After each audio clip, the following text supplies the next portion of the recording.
On the 18th of September 2025, the Royal New Zealand Foundation of the Blind gathered members, whānau and guests for a significant event. It apologised for harm done to members of the blind, deafblind and low vision community while in the care of the RNZFB between 1950 and 1999. We gathered in the spirit of truth, accountability and healing. This was a moment to listen, to honour the courage of survivors, and to reaffirm our commitment to ensuring safety, dignity and respect for all. We would like to acknowledge those who were there, those who could not be, and those we have lost.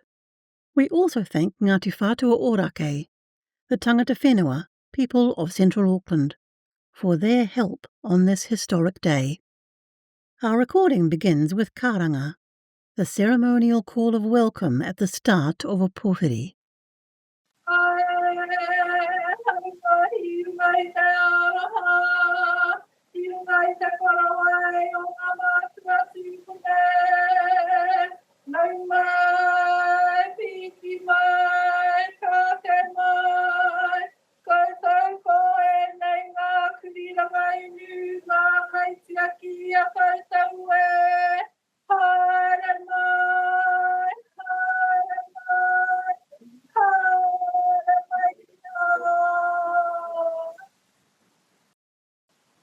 CJ Gilbert of Ngāti Whātua Ōrākei will speak for the tangata whenua, followed by Clive Lansink, Chair of the RNZFB Board, and then Otene Rewiti, co-mātua of Ngāti Whātua Ōrākei, on behalf of survivors.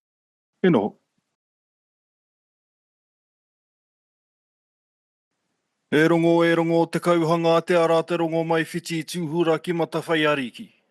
Takatora wara te takapau wharanui ki rangi pua te akorongo take. Kokoti ko mata te rongo kia rango ko te pautāwha. Pau whakairi ko rero pau whakairi wānanga kia rango ko te pautago manawa. Pau kāpura pau kapua. Pau whakatāmore i te hinuku i te hirangi kia rango ko te pautuarongo. Te mārama kamahute i te pai, te mārama teiho te pai. Tēnei te matatau ka eke, ka whakatō, ka whakau, ka whakatāre watu ki te rangi puta ki te whaiau, ki te ao mārama, whāno, ramai te toki, haumi e, ui e i tae ki e. Nō reira koutou, te kāhui, kāpō, i whakaeke mai nei ki runga ki tēnei kaupapa nui whakaharahara mō koutou te take. Haere mai i runga, i tēnei huarahi, e whakatika, e whakapaipai nei, ko ngā mahi i tūkinotia nei koutou, i roto i ngā tau maha kua pahure ake. Nō reira ka maharatia tonutia rātau, i te wā, i tūkina ai, ngā mahi kāre tonu i konei, rātau,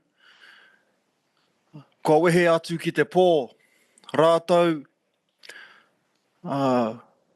kāre e tāia te whakatutuki i tā rātau i wawatahi ai, rātau te hunga mate, rātau kua whetūrangi tia, haere rā koutou, haere rā koutou, haere rā koutou. Haere rā koutou ki tua o te ārai, haere rā koutou, i roto i o koutou mahi, waiho mai mātou, ko te hunga, kai te ora tonu, hei whakatutuki, i ngā moi a, ko mahue nei a koutou, nō reira koutou e ngā mate haere atu rā.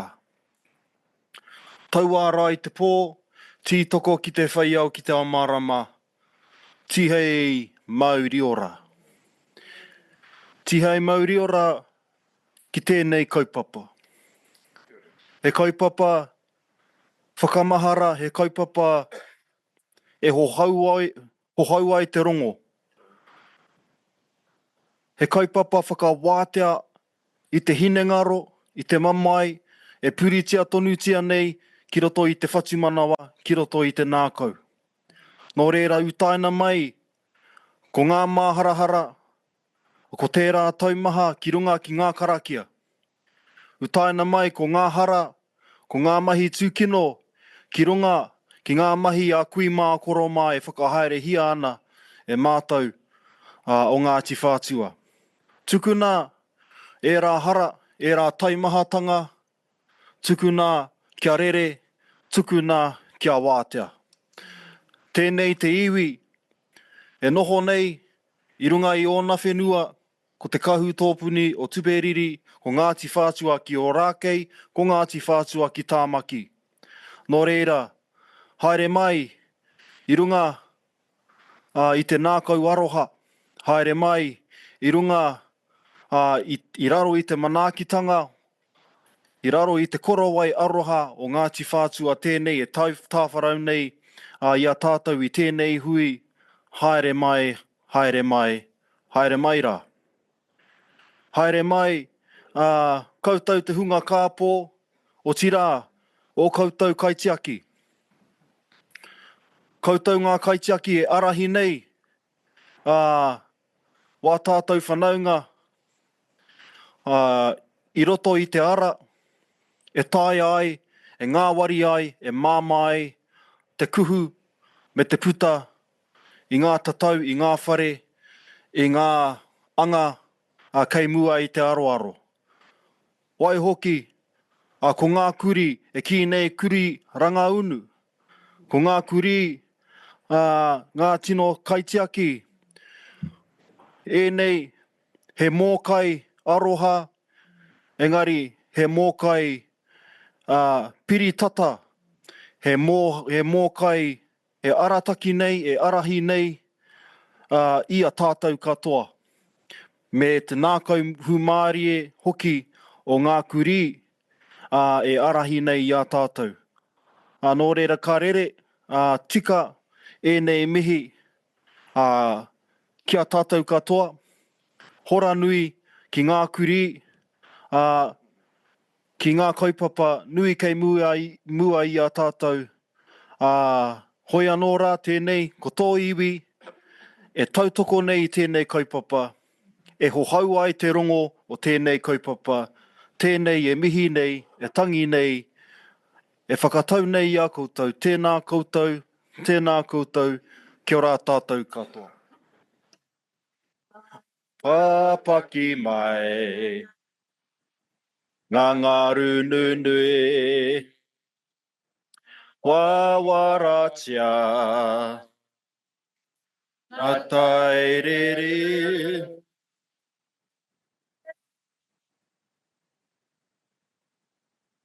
Ngā ngaru nunui.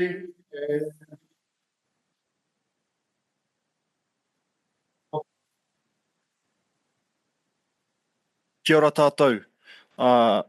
Greetings and good afternoon on behalf of the local tangata whenua Ngāti Whātua Ōrākei. Here alongside our kaumātua, here to share the space, here to be a support in this kaupapa, and to acknowledge the stories and the storytellers that have been able to bring to light a past that could not be forgotten, but also to lift the sanctity and the mamae of a past in order for us to acknowledge and to move on. But it's the mana and the authority and the legacy of those stories is with you, and the continuation and the evolution and the way that you lift the sanctity of that is with you as well. But you also have your iwi alongside you, Ngāti Whātua, to be a backbone and to be a support. And we've been doing, we like to ensure that that's very clear, that we're not just here to do karakia, we're not just here to do mihi, but we're here to create relationships and find ways that we can support our neighbours. Also, it's a very special day for us here in Ngāti Whātua in Tāmaki. September 18th, 185 years ago, our chief rangatira, Apihai Te Kawo, allocated 3,000 acres for the settlement of Tāmaki, invited Lieutenant Hobson down from Russell, and allocated 3,000 acres for us to prosper on this land.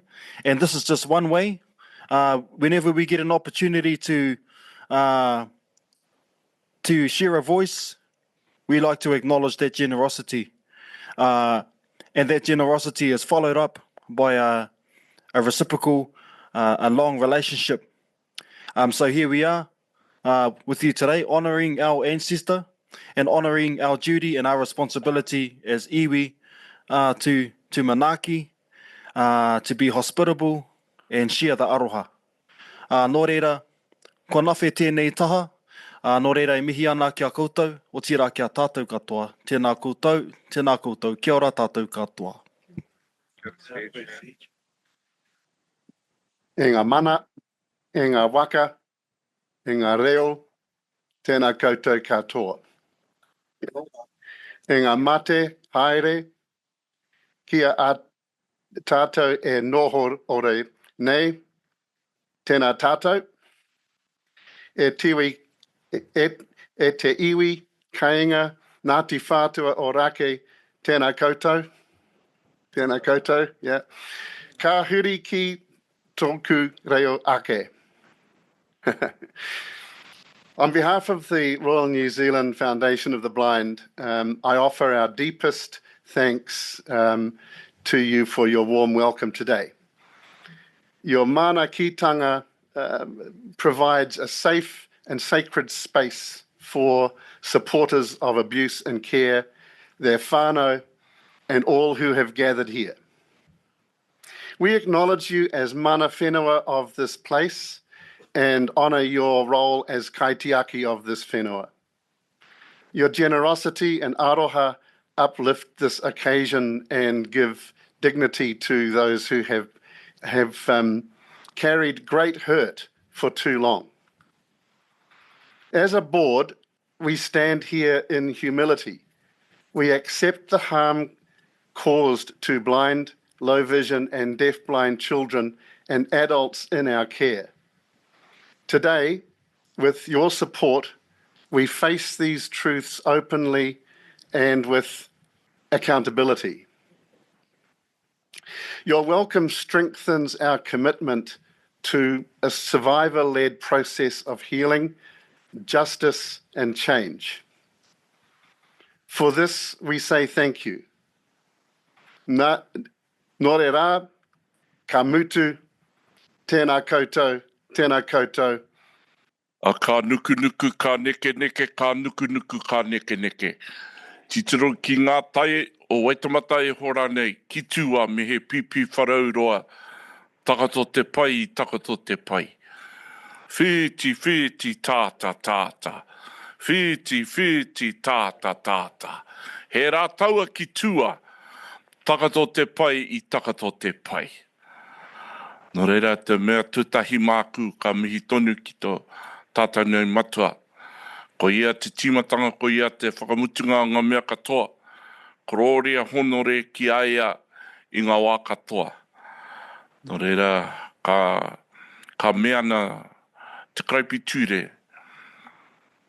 Ka mea i te timatanga te kupu, ko te atua te kupu, ko te atua no te kupu. I te atua no tēnei kupu e te timatanga. Nāna ne ngā mea katoa e hanga ka hore te tahi mea kore te hanga. Ko ia te ora, te marama mo ngā tangata. I roto te pauri, te marama e whiti ana. Heoi, ki hai, i mau i te pauri. Nō reira, mihi tonu ki aia, mana manākitanga. Kia tātou i roto tēnei huihuinga o tātou. Nō reira, ka hori anō, ki o tātou nei kuini Māori. Nā waihono i te pō, me ki tūheitia ki te rangi, ngā waihono i te pō, nā, ka mihi tonu ki te kāhui areki, me ki rire hau pai marire. Nā ka huri kia rātau kua whiturangi tia. Rātau o ngā morehu, e kore e taia. Rātau kua ngaro ki te pō uriuri, ki te pō nako, ki te pō e kore hoki mai. Nō reira, kia rātau, nā morehu o tēnei hara, ka mihi tonu kia rātau. Mui mai rā i roto te ringa kaho te atua. Nāna i homai, nāna i tango, whakamoimiti tia ai hoa. Nō reira, rātau kia rātau. Rātau ngā mate o koutou. Nā mate o mātou ka tangi tonu mā rātau. Nō reira, haere koutou. Mui mai rā. Rātau kia rātau, te hungomate ki te hungomate tātou. Ngā waihotanga o rātau mā ka hori anō ki te huihuinga o ngā hau e whā o ngā tangata. Mai te raki, tai atu ki te wai pounamu, nō reira ka mihi tonu ki ngā tangata o te motu nei kua tai ki tēnei huihuinga mā tātou nei. Nō reira, a Ngāti Whātua, ka mihi tonu mātou, tēnei taha. Ko tēnei uri o koutou, e whanaunga, nā ka tū ki te mihi. Mai tēnei taha, mua na manaakitanga, ka tuku ki a mātou i roto tēnei rangi. Nā kau mātua kua tai, ka kitea, ka hoki ngā mahara, ki a rātau, i runga te marae, ki tēnā marae o Ngāti Whātua, nō reira, mihi mai, karanga mai, ki a mātou, i roto tēnei rangi āroha mō ngā morehu kua tai, i roto tēnei rangi. Nō reira, kāre whakaroro, e tautoko ngā mihi kua mihia, mai te tangata i mui āu, nō reira ka tū ki te whakahokia ngā mihi, me te kōrero nā tēnei ara i roto tēnei rangi ka whai rātau ngā morehu ki te whai ao ki te ao mārama. Nō reira, mihi tonu, karanga tonu kia tātou katoa e huitahi nei. Nō reira, i ngā mana, i ngā reo, rauranga tirama, huri, tēnā koutou, ka huri taku reo. Greetings today to one and all that have arrived here on this auspicious occasion. But first and foremost, we give thanks to the Creator who is the beginning and end of all things. The good book says, in the beginning, ko te atua, te kupu, that he was the word.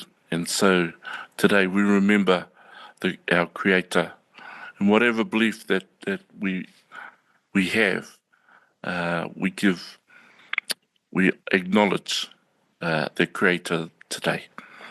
Then we turn to our Māori Queen, Ngā Waihonui Te Pō, and we acknowledge our kingitanga and the Lion of Chiefs that she represents. Blessing upon the Kāhui Ariki. Then we turn to those who are no longer with us, those who we carry in our hearts and minds daily, those who have passed to the other side, have gone through the veil, and so we acknowledge them today, especially those survivors of abuse that are no longer here with us, but we remember them and acknowledge them today. And so to those that you grieve and to the ones that we have brought here today, we acknowledge them all. May they rest in peace. But to the living that have arrived here, and it's great to see everybody that has come to acknowledge this apology that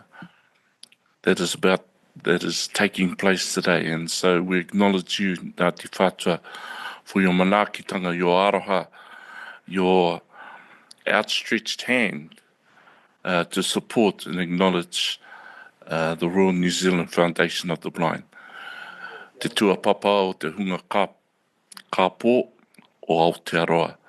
Reira te mihi kia koutou, Ngāti Whātua Ōrākei, mo tēnei ringa kaha, ringa tautoko, ringa manaaki, ringa aroha, kia tuku kia mātou katoa.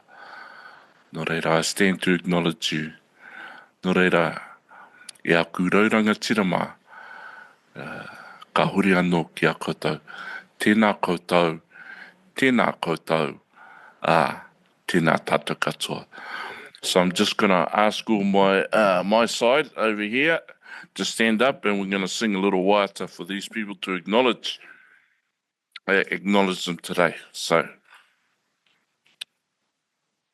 Otene. Otene is my name. Kia ora, kia ora. Barclay. Tēnā koe. Te tū. So here's our waiata. You remember how we do it? I'll sing the first line and you repeat it back to me. Okay. Here we go. E toru ngā mea, nā mea nunui, e ki ana, te pai pera, tūmana ko, whakapono, ko te mea nui, ko te aroha. See, even the dogs, even the kuri, happy at that song because, yes, it's the three things that the good book tells us: hope, faith, and love. The greatest of these is love. He aroha kia tātou katoa, I roto tēnei hui ngā mo tātou. Nō reira huri, tēnā koutou, tēnā koutou, tēnā koutou katoa. Kia ora. Okay, you may have a seat. I'm going to hand it over to somebody greater than Andrea Midgen, Chief Executive of RNZFB, also known as Blind Low Vision NZ. Tēnā koutou, tēnā koutou, tēnā koutou katoa. Okay, so we're about to break for Kai, but I've just got a couple of things to cover. Toilets, we've got 2 lots of toilets. I'll do a whole safety after Kai, but just in case someone needs the toilets before we finish Kai, there are at the sort of, for most of you on your right-hand side about 1 o'clock, there's 2 doors. It's the second furthest door away from you right now, and then there's a further door for further toilets, another 3 paces in front of that. So just if you need. We are going to bring in the food and drink, and feel free to stay where you are, and we will have lots of people here that can get you a cup of tea or an orange juice or and bring you a bit something to eat. So if that's easier for you, feel free to stay where you are.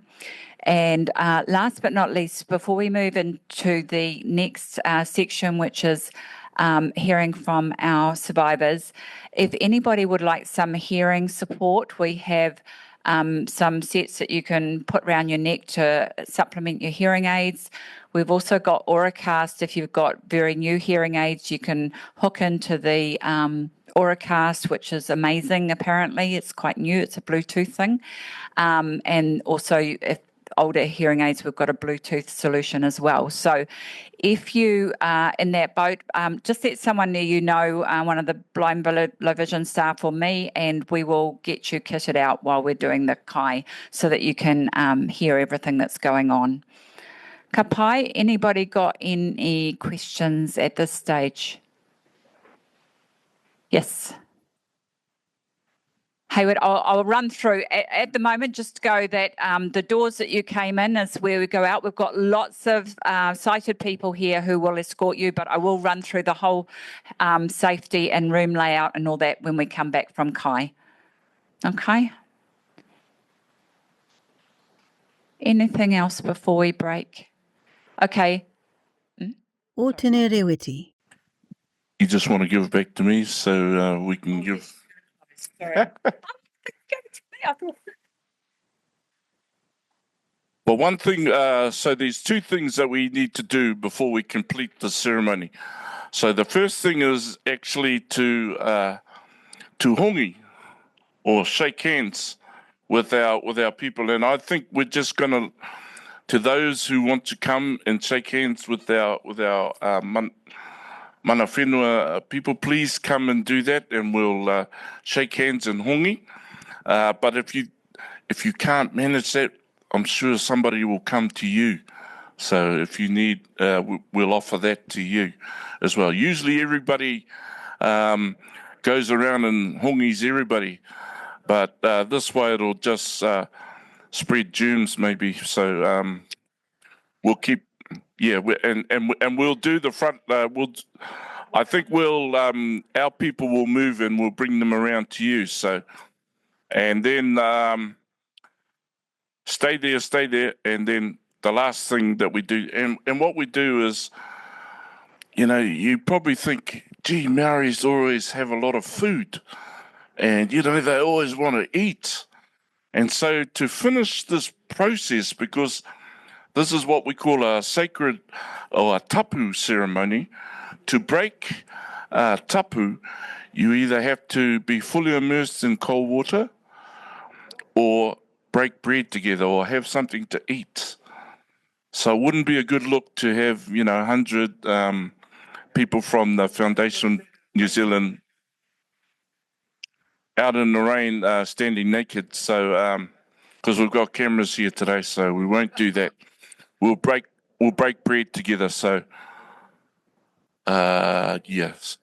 So we'll come around, shake hands, and then while we do that, I'll do a prayer for our kai today. Kai inoi tātou e pā whakapaina i nei kai. Hei oranga mo mātou tinana whangai hoki mo mātou nei wairua ki te taro a te ora. Ko Ukraiti hoki tō mātou ariki. Āmene. Kia ora tātou. After Kai, we regathered for survivor testimony, led by CEO Andrea, and co-design with a survivor-led redress group which she formed. Andrea Midgen. It's Andrea Midgen speaking. I'm the CEO of Blind Low Vision. I'm just going to run through the health and safety and the room layout and things like that. So you all came in the big doors. That will be where we exit in case of any fire. We've got a lot of people here that can help support you on that, so don't worry. I think most of you have found the bathrooms. Again, just ask and we can support you. We are online with Jonathan up in America, and also there's a number of people that have registered to listen in. So they won't be speaking, but they can listen in. Just a reminder, we've got RNZ in the room and E-list. And so if you want privacy respected, just let us know and we can manage that. We also have Jenny Wilson, who is our emotional support manager. So please feel free to reach out to Jenny while you're here today if there's any emotional support needed, or you're welcome to do that following today. We're available whenever you need us, so don't be shy in coming forward on that. There are 2 meeting rooms. I've got to turn around because my left and rights are not good. 2 meeting rooms on, so you're left at about 11 o'clock for most of you. One probably 10 o'clock and one a few paces forward at 11.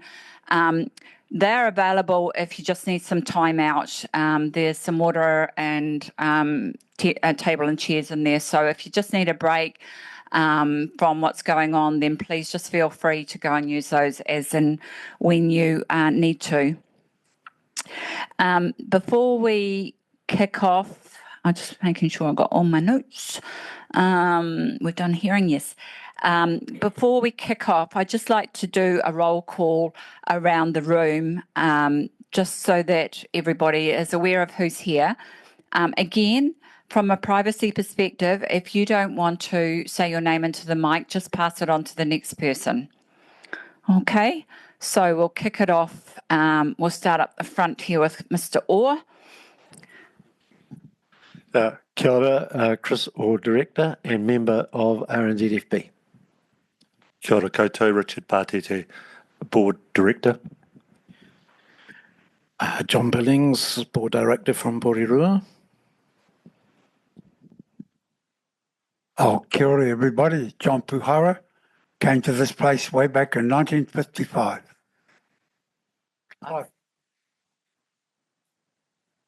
Kia ora koutou. It's Clive Lansink, the Chair of Blind Low Vision New Zealand. Tēnā koutou katoa, ko Fred Wātere tōku ingoa. Ko he kaumātua o Ngāti Whātua. Kia ora, Wendy Simon, Ngāti Whātua, kaumātua. Kia ora, Auntie Margaret, kia ora koutou. Kia ora, whairi tana rawiri, Ngāti Whātua Ōrākei. Kia ora. Hello, my name is Jim Shields. I came up from Wellington.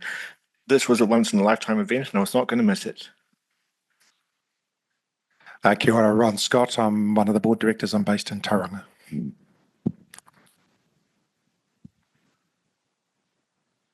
Good afternoon, Stephen Keeling, Chief Financial Officer, RNZFB. Kia ora koutou, Donna McCaskill, Board Director from Hakatiri, Ashburton. Kia ora, Ivan from RNZFB. Kia ora, Greg Hearn, employee from Tamaki Makaro. Kia ora koutou, Anne-Marie Taggart Tukuingoa. I am from Te Whanganui Atara, Wellington, and I'm a board director. Marie Ann, Mrs. Don. Goodness me. Don Mclaren. Kia ora koutou, Amanda Barclay from Auckland. Kia ora, Olivia Shivers here from the D-List. Kia ora everyone, Dan Shepherd, GM Community and Inclusion, RNZFB. Tēnā koutou, ko Natasha Maki Tukuingoa, GM for Client Services, BLVNZ. Sorry. Kia ora everyone, Bev Duncan from Auckland.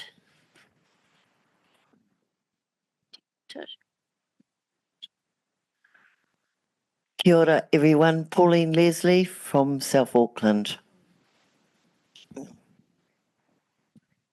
Kia ora everyone, I'm Kerry Greenfield from Whangarei. Kia ora, Gwen Green, General Manager Engagement and Marketing from Ahuriri, Napier. Kia ora tātou, my name is Kat Stanikin. I'm from the Manawatu, supporting Kylee Maloney. Hi everyone, I'm Diana Chandler. I'm the Board Secretary. Kia ora everyone, I'm Alexandra Harris, Executive Assistant to the Chief Executive of BLVNZ.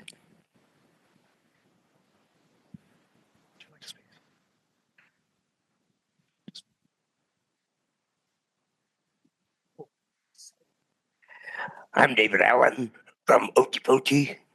Kia ora.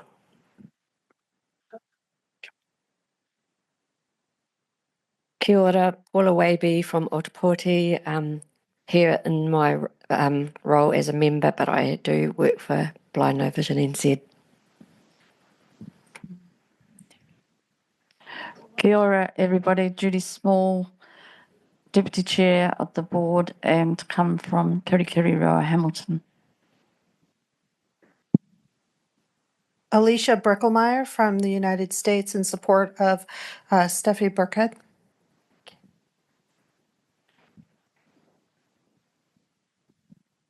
Kia ora, this is Stephanie Birkhead, and I think I was almost born here.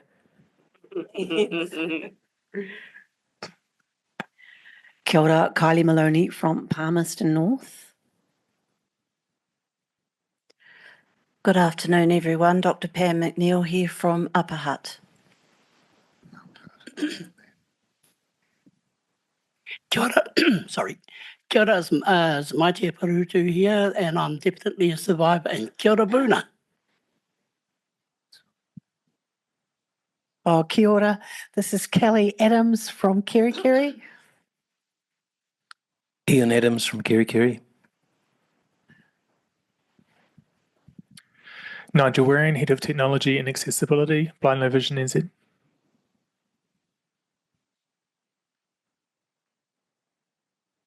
Peter Nash, Audio Technician at Blind Low Vision NZ.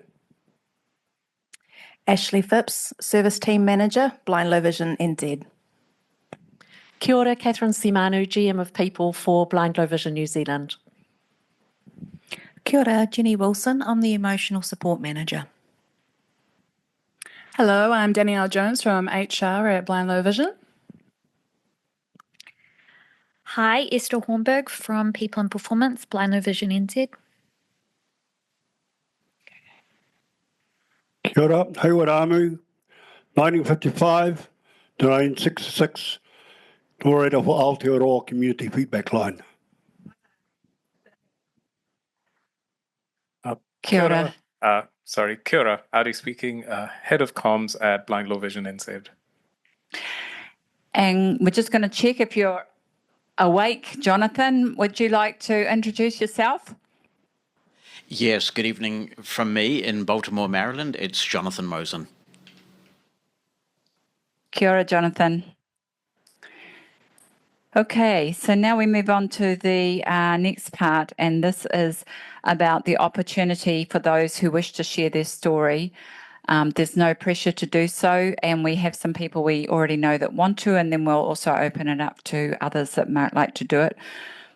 Just one request that we've put a limit on for 20 minutes because I'm sure at some point everybody wants to get home for dinner and rest. So kicking this off from our furthest traveller coming all the way from America is Steffi Birkhead. You want to stand? Yeah. Okay. I'm just putting the mic here. We'll just see.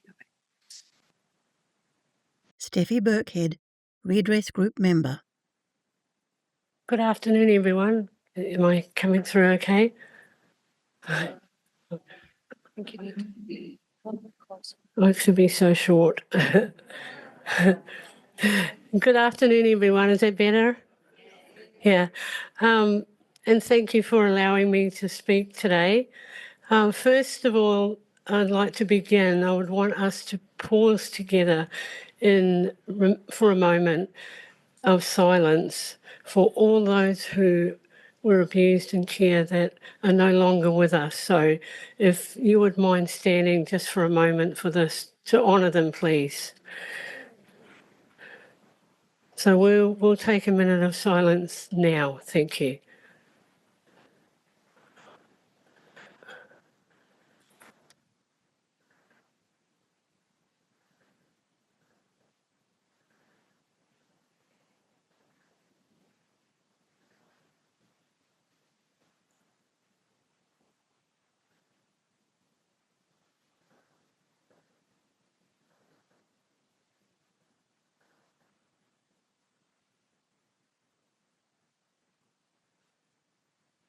Many of our schoolmates have already left us, too many to list within this silence.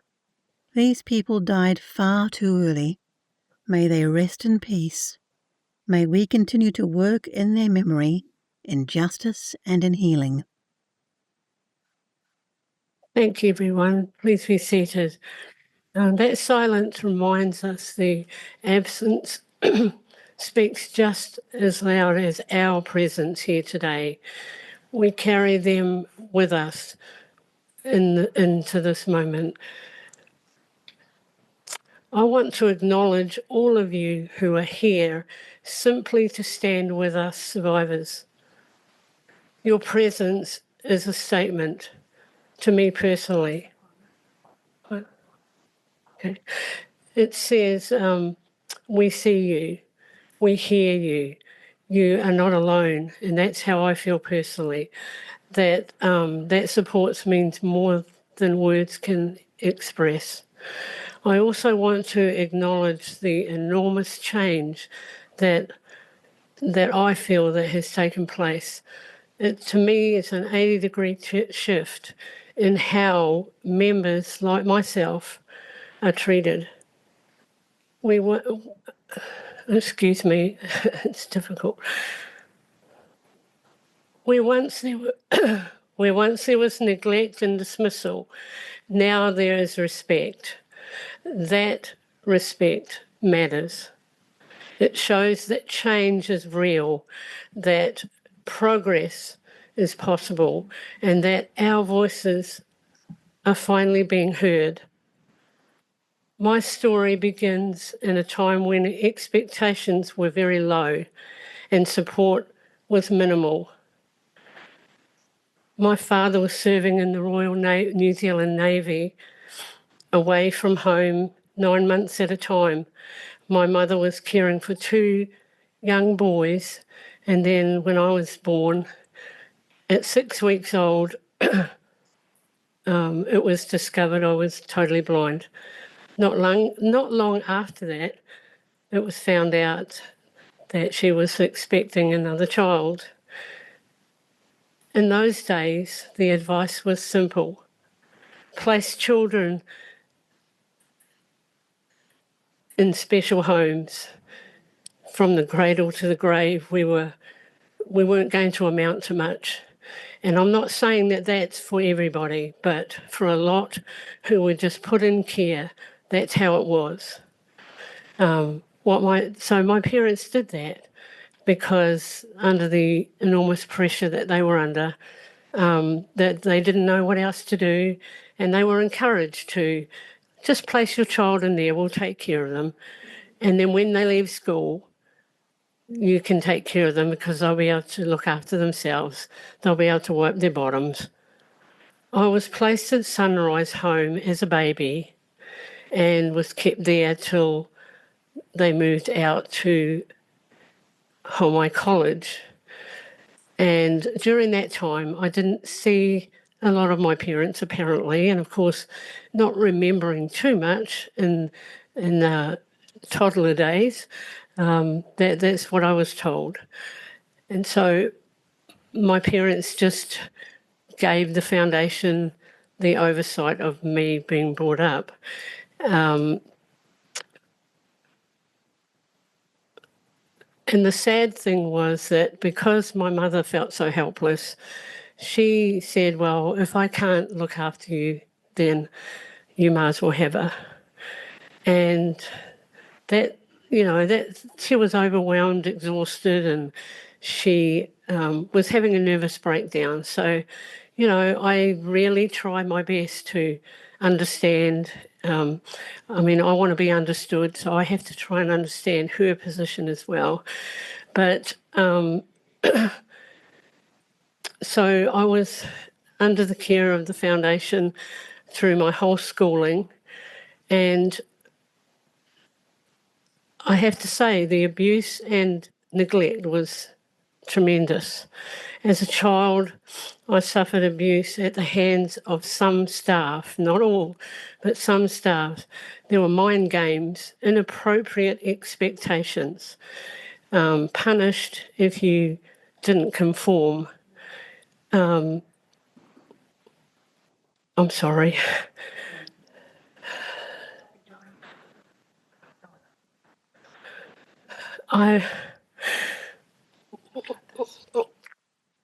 It's okay, I'm going to continue. I just want to make sure that I can.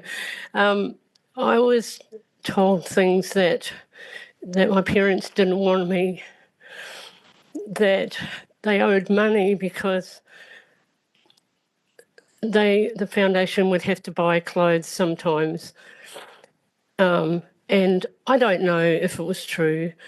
I'm pretty sure there may have been a certain amount, but I don't think it was a necessary thing for a staff member to put me in that position of telling me things like that.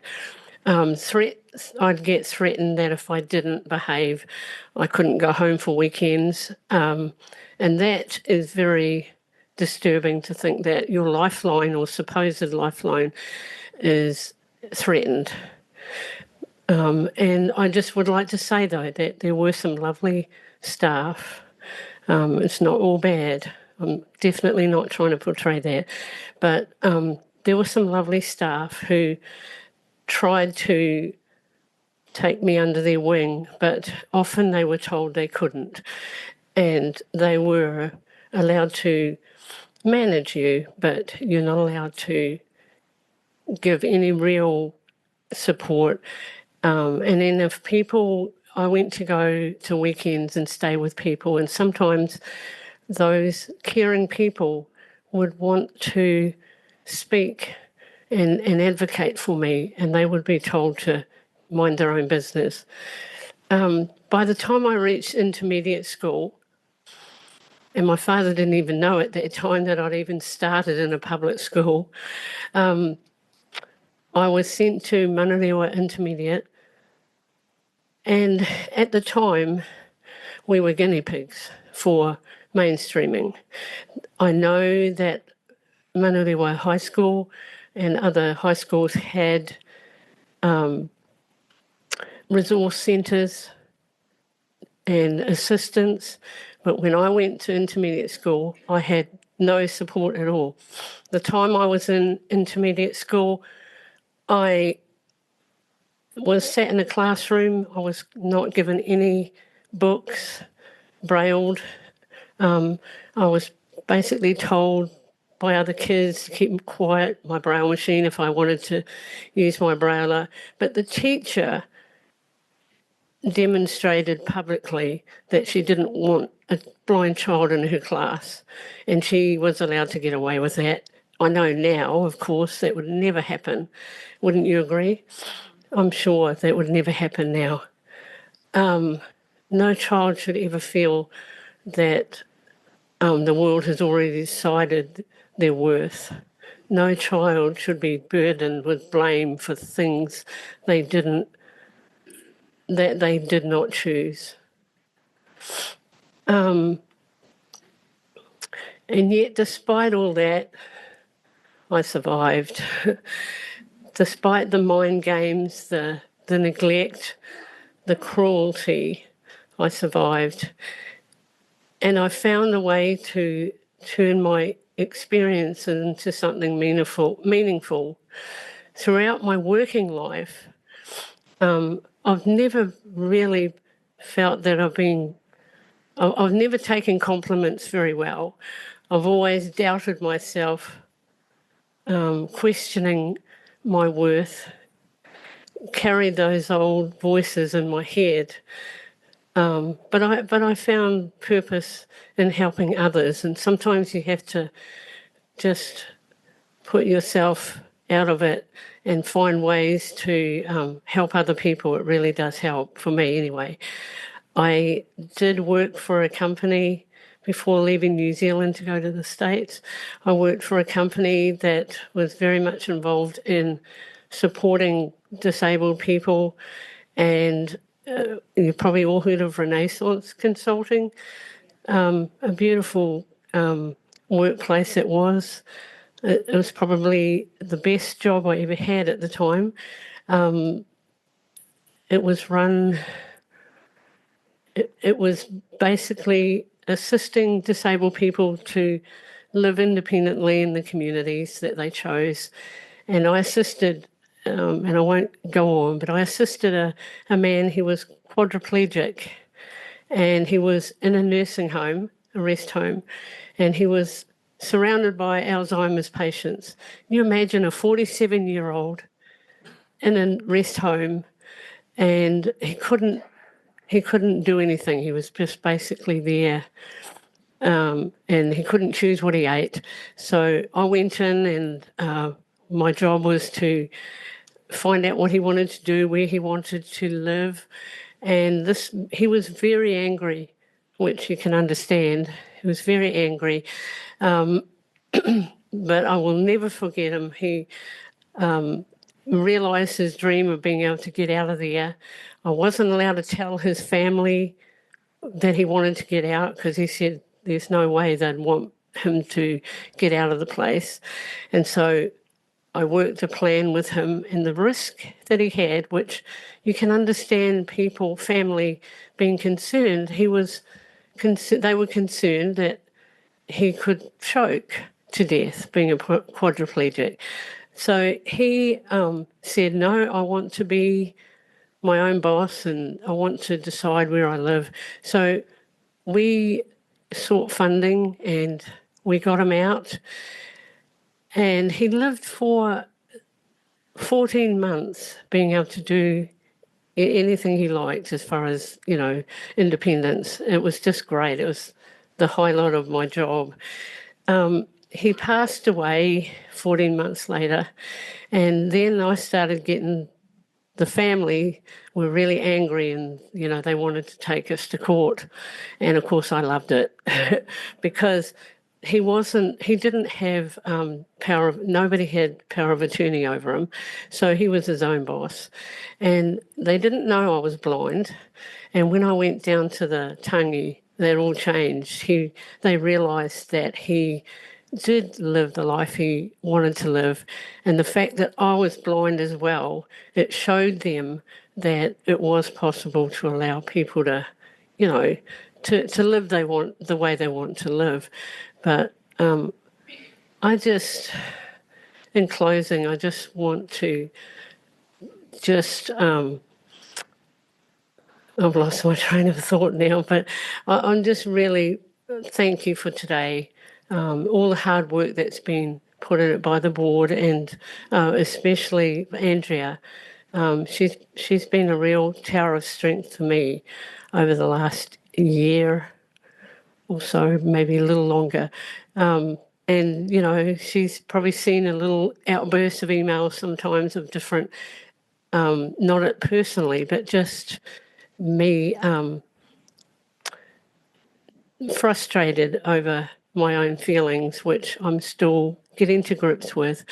But I see a real change here, and it's wonderful to see. And I just want to encourage anyone who hasn't come forward to talk about their issues and about how they feel they were treated and what it meant to them. Don't be afraid. We have to speak it out. And I am positive that the foundation are really wanting change. And I see it, just even the way we're spoken to. It's very different. And I've spoken to other survivors who have even agreed that there's a turnaround. It's totally different. I had a consult with somebody today in the foundation services, and it was just totally different for me. So thank you for listening to me, and I'll keep quiet and let somebody else talk now. Thank you. So thanks, Steffi. It's pretty powerful. Nearly broke the stand. Pretty powerful and very brave of you to be able to stand and do that. Lots of araha to you. Okay. So next up is up to survivors Kylee or Jonathan. We're going to do Pam last, but who would like to go next? Or Don? I'm ready when you are, Andrew, just whatever works for you. Okay, Jonathan, let's go with you. We're just going to turn the sound up. Jonathan Mosen, Redress Group member from his home in Baltimore, Maryland, USA. Thank you, Andrea. And I'd like to start by also thanking you for facilitating my participation in this event today.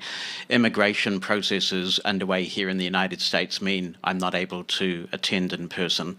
And I also want to acknowledge with gratitude and appreciation the compassionate, consultative way that Andrea has worked with all parties to get us to today. When an individual or entity has harmed you, being apologised to doesn't instantly make things right. It does not erase the memory of the abuse and the added trauma of not being believed, and it does not make the consequences disappear. It does not alter the fact that our life trajectory, including the effect it had on our ability to trust others and the way we interact with others, would probably be different had the abuse not occurred. Yet the need for justice and the need for healing demand that this event take place. Part of that healing must include the right to be heard and being given the chance to be understood. So I appreciate this opportunity to speak. This apology is significant to me from two perspectives. I am a survivor, and I am a former board chair who sought to do 23 years ago what is finally being done today. The abuse many of us experienced took many forms, but as I focus on the physical abuse I experienced, it almost feels like it happened to someone else. I look back on it now, and I just feel this overwhelming compassion for that little boy. I wish I could hug him, tell him that eventually, far longer than it ought to have taken, he is going to be believed. Today, I feel the need to speak on his behalf. One act of physical abuse perpetrated on that 8-year-old child by a teacher with a well-known pattern of serious anger management issues, who held him forcibly and repeatedly underwater in the swimming pool, sent this normally gregarious, some might even say precocious kid into panic attacks every Monday and Friday. Those were the swimming days for room 3. His mother saw the dramatic change in him and finally coaxed the truth out of him. So what happened when the teacher was confronted? She didn't defend her actions as something that was acceptable in 1977. She didn't express remorse and admit to her great shame that she just snapped. She denied that it ever happened. She was a cruel, sadistic, barefaced liar. But the system protected her and believed her. While she continued her reign of terror, emboldened and invincible, the child, the victim, the innocent party, was sent to a psychologist to find out why he was making up stories. Meanwhile, the teacher began a new campaign of psychological abuse against an 8-year-old child. For all that, I was one of the luckier ones. My parents bought a house close to Homai College, so I had an easy walk to and from school and could live with my family. My mother, who was not one to argue with authority as a rule, believed me without wavering. Mum died last year, and by the time I testified to the Royal Commission, her dementia had advanced to a stage that she wasn't able to understand that finally, after all these years, we were being believed. Had she not been my champion, I don't know what would have become of me. So today I pay tribute not just to my parents, decent working class people who did their absolute best, but also to all parents and caregivers, those with us and those who aren't alive today, who spoke up for their abused children. Over the years, I have attended many meetings at local and national level of blind people in New Zealand. When the drink started to flow, so too did the accounts of abuse. Some shrugged them off, and while some perhaps had a mindset where it really didn't affect them, I am sure there was a lot of bravado as well. And then something unexpected happened. At least I wasn't expecting it. I became a part of the system that had once abused me. Navigating the RNZFB through one of the boldest, most far-reaching radical reforms based on the self-determination of blind people that had ever been attempted. As we transitioned from a governance model where it was expected that blind people would be the grateful recipients of the charity dispensed to them, to a model where blind people had the power to direct the organisation's destiny by determining the composition of the RNZFB board, I felt strongly that the time was right to acknowledge the wrongs of the past so we could start fresh. It has haunted me ever since that despite the various advocacy victories I have delivered over the years, I wasn't able to deliver that one. Many people, including several survivors, have urged me to cut myself some slack, noting that at least I tried, which is something that hadn't been done before. And perhaps, now that this day has finally come, I finally can. Nevertheless, I want to say to survivors that from the bottom of my heart, I am truly sorry that we didn't get this done over 20 years ago. Through that unsuccessful process, I became very familiar with the arguments advanced for not doing this. And I want to address those that are most frequently offered for those people who remain sceptical. I've heard it said that no one here today perpetrated the abuse that occurred decades ago. It's wrong and pointless to offer an apology now. This board is the current custodian of the organisation's legacy. For now, it possesses a long, deep, rich and complex historical heritage. It is right to own and be proud of the parts of the RNZFB's history that has changed lives and set people up for success.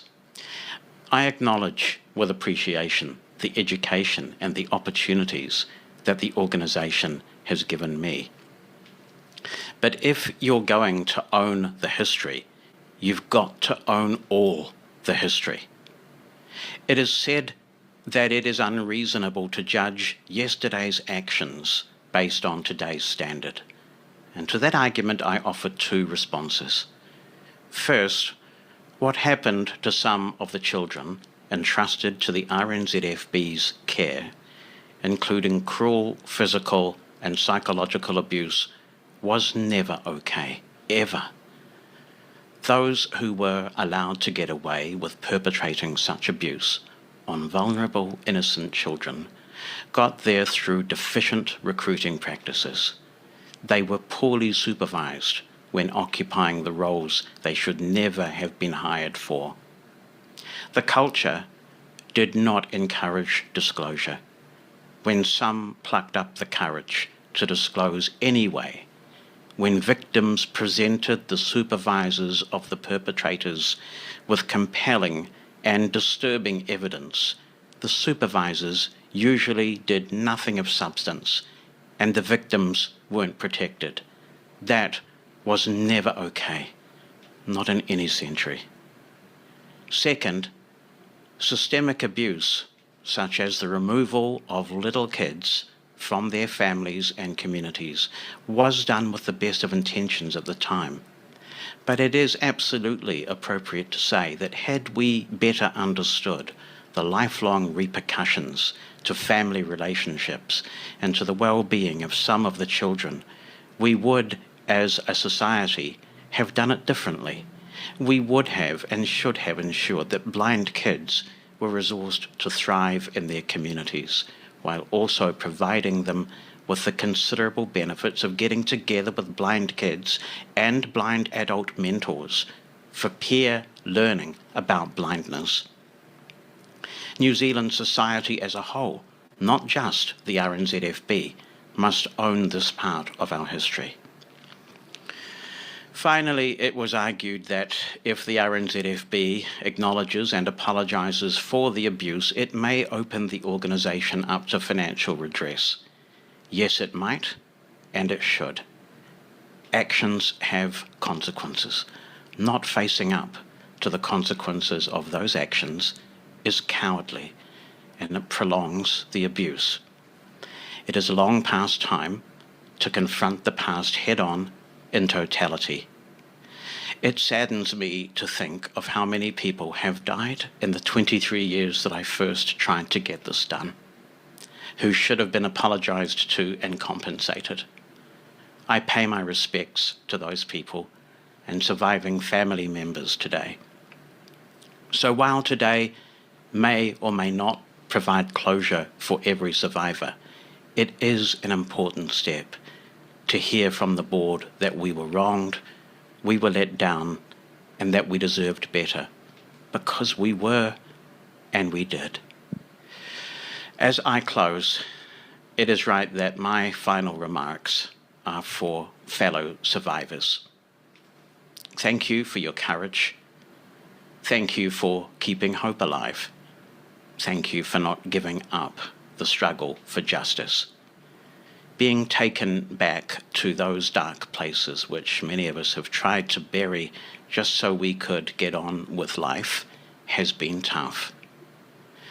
If you have not found it yet, my deepest wish for you is healing and forgiveness. Forgiveness does not mean we forget what happened. Forgiveness does not mean we excuse what happened.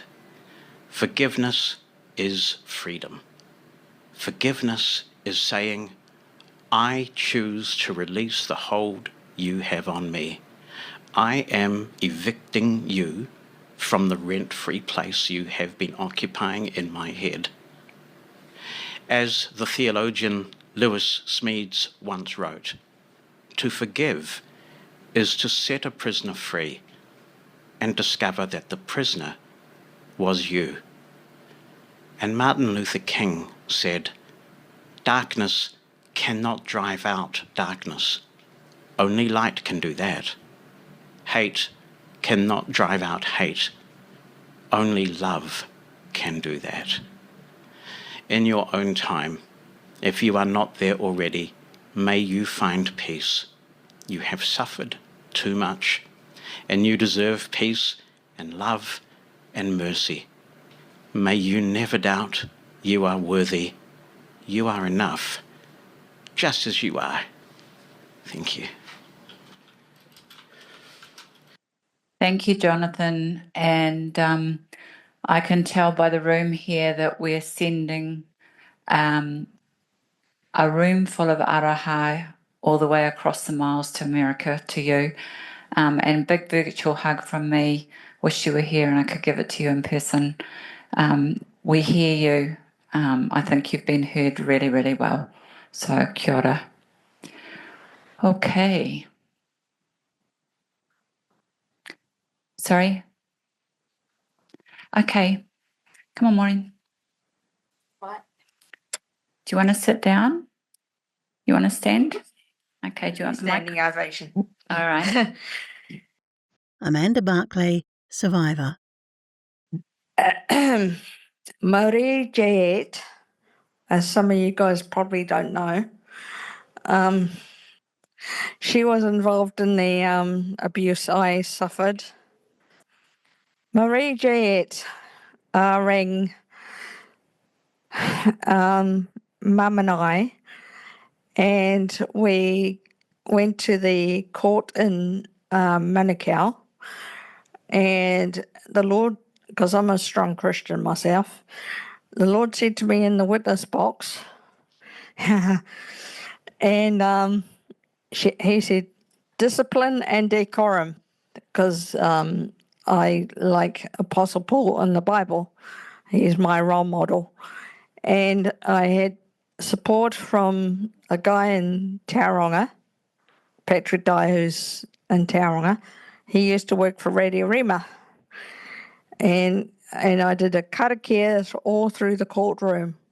and it ended up 3 tahero toru days in Manukau, and I won because I had people in my corner and I was praying for those people to have someone in their corner, but they didn't.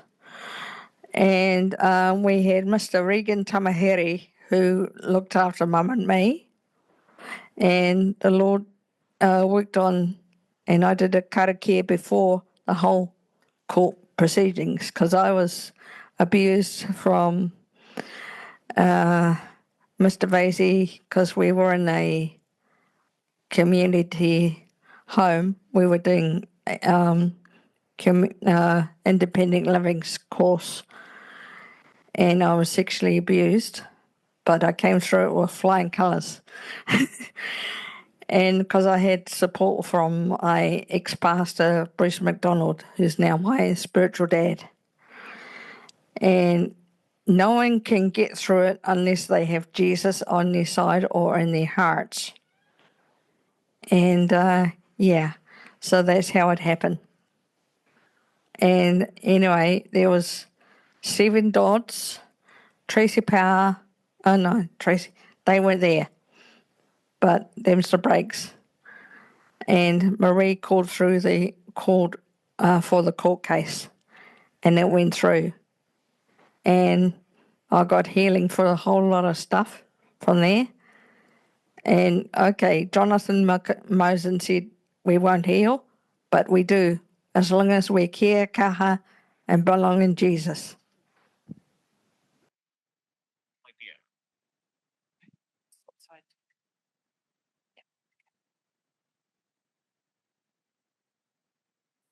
John Puhara, survivor.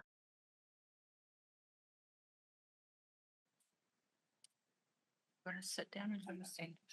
Okay, just stand there. Okay. If you want to just lean on that, I'll get that out of your way. Do you want a mic or do you want to hand it in your hand? Kia ora. E ka rangi tamanga ko Waipu Tāwa. Ko hina Waipu ko marae. Ko whānau e kai hapu. Ko Ngāti Pro te iwi. Ko Maria nā wiki wokataka kuia. Ko Lillian Mama, ko George Papa. Runa muhoni Puhara ahau. As I said earlier, people, I came here, this very block where we're sitting, way back in 1955 as a 5-year-old. The first thing I learned from this place, you weren't allowed to talk Maori. Land spoke to us, Maori as 3, 4, 5-year-olds back home. And when we got here, that's probably about the only language some of us knew as Maori kids back in those days. And we got belted and belted and belted because we spoke to one another in Maori and got caught doing it. And my good people from Ngāti Whātua will probably understand what I'm saying. However, there were some other bad things that happened here in this block. Unfortunately, I don't want to go through that because a lot of the people that I came to this block with way back in those days are no longer with us. And mind you, people there, a lot of them have gone. And probably about 3 or 4 of us in this room who came to school here in this era. So, ladies and gentlemen, I'd just like to thank, I suppose, the foundation, a lot of stuff they did for me to give me a good standard of life after I left. I worked in the workshops. They gave me a job in a timber mill. I worked in radiology for 25 years. And over that period of time, the foundation looked after me on different things. So I do have a lot to say, or a lot to thank them for over the years that I've been here, coming here over the years, for all the different things that I was involved with. Blind sports, lots of other stuff, a lot of you know about. So anyhow, to you, Clive, my friend, chairman of the board, Andrea, thank you for giving me the opportunity to say these few words. Thank you.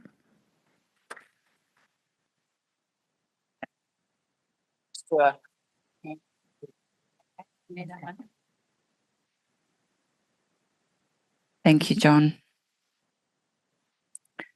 Okay, next up is John. What do you need? Do you want to sit, stand? Okay. Don Mclaren, Redress Group member. Good afternoon, everyone. My name's Don McLaren. I've lost track of the number of graduations I've fronted and spoke at and spoke to over the years. Boy, this is going to be the toughest one I've ever done. Toughest talk I've ever done. So anyway, I got a few notes together here and I'll share these with you and we'll see where it leads and where we go, see how it works out.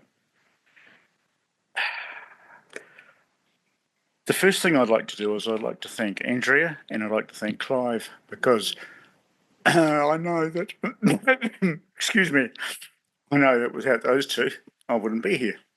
I would be long gone and a long way away. So I want to thank both of you for even thinking of me and remembering me.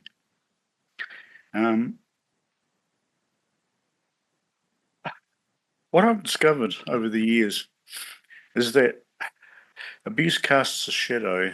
It casts a long shadow that follows us around. And I have found that I have spent most of my life, and I've also discovered that with shadows, if the sun is shining strong enough and in the right place, that the shadow diminishes and it's no longer there. And I've discovered I've spent a lot of my life actually trying to get the sun in the right place so I don't have to reflect on that shadow that followed me around for many, many years. In the beginning, I was a kid from a place called Timaru, and I spent a lot of time on my own. I was an only child. I spent a lot of time on the family farm up in the hill country of the Mackenzie country, and I discovered that when it was suggested that I should go to Homai College, the hardest decision my parents made was for me to go to Homai. For me, it wasn't a hard decision. For me, it was an adventure. A new town, other end of New Zealand, miles away, the big city, Auckland City. But for them, it was heartbreaking. I went to Homai. I think there was about 100 of us there, or close thereby, and more support staff than we could ever count. My first encounter at Homai was the Perkins Brailer, which is a solid machine. And for a young country lad who doesn't quite understand the how a total blind person works, my first collision with a Perkins Brailer was bloody painful.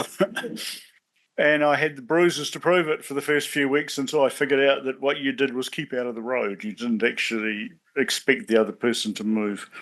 They were solid, very hard machines.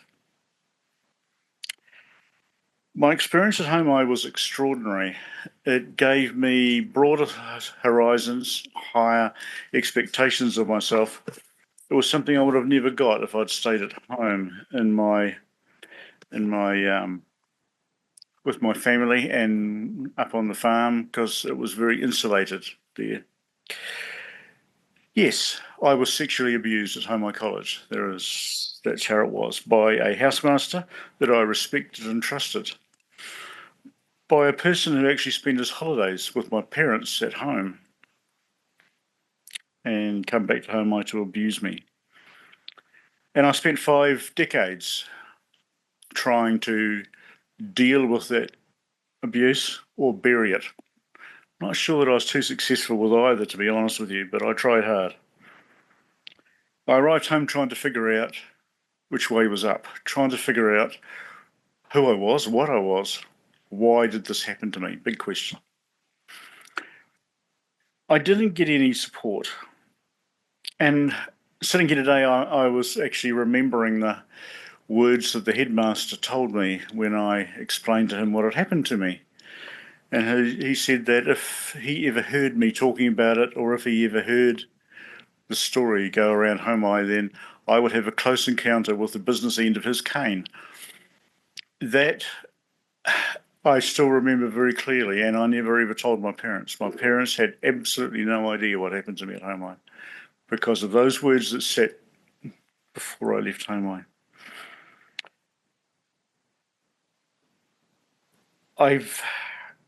During my academic studies, I stumbled across a guy called Carl Jung, and what he said was that I am not what happened to me, I am what I choose to become.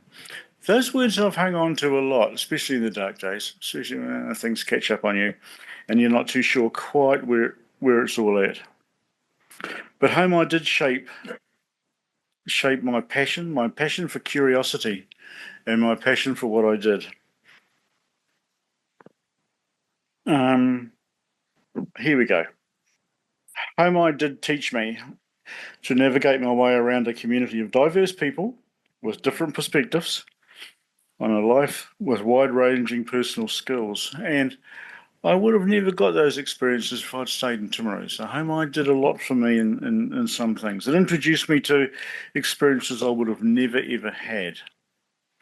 And I'm very grateful for that. I really am. Showed me the importance of negotiating my way out of trouble.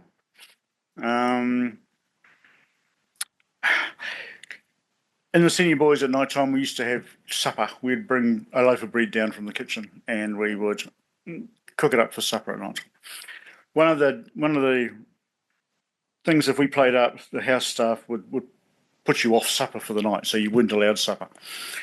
So those that were allowed supper queued up at the door of the kitchen and got their toast off the plate.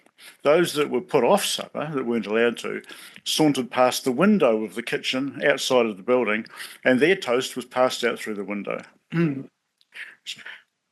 So I learned to navigate my way around things like this. This discipline of learning, Homai introduced me to a curiosity, introduced me to a discipline of learning and reading, stuff that I would have never got. And on my way through my career, I picked up a couple of master's degrees and I've also picked up a PhD. So Homai did a lot for me in the education world. It really did. In my career so far, I've been a CEO of a couple of organisations. One of them was on the remote Chatham Islands for 5 years. And then I've been head of business faculty for 2 rather large institutions here in New Zealand in the academic world. And I've started an agricultural school in Tasmania as all part of my career, which I would have never ever have done any of those things if I hadn't gone through Homai. I'm not sure whether I've got it right. I'm not sure whether I've got it wrong. I've got to say that some days are good, some days not so good.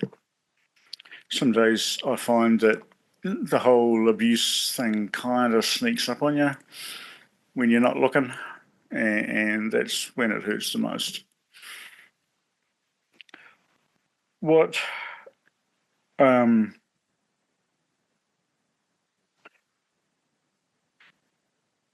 gosh, nah, just give that away. What I guess I want to say here is just a big thank you.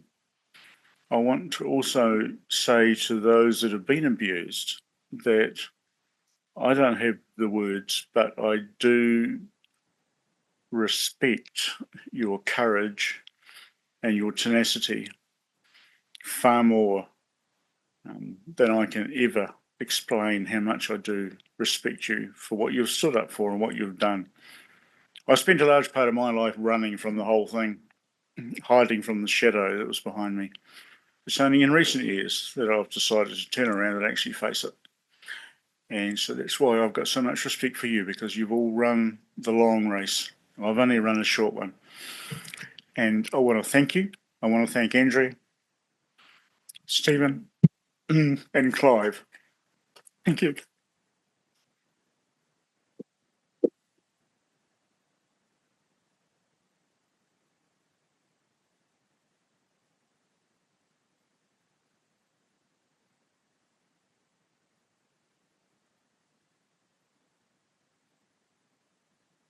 Okay. Haywood, do you want to go next?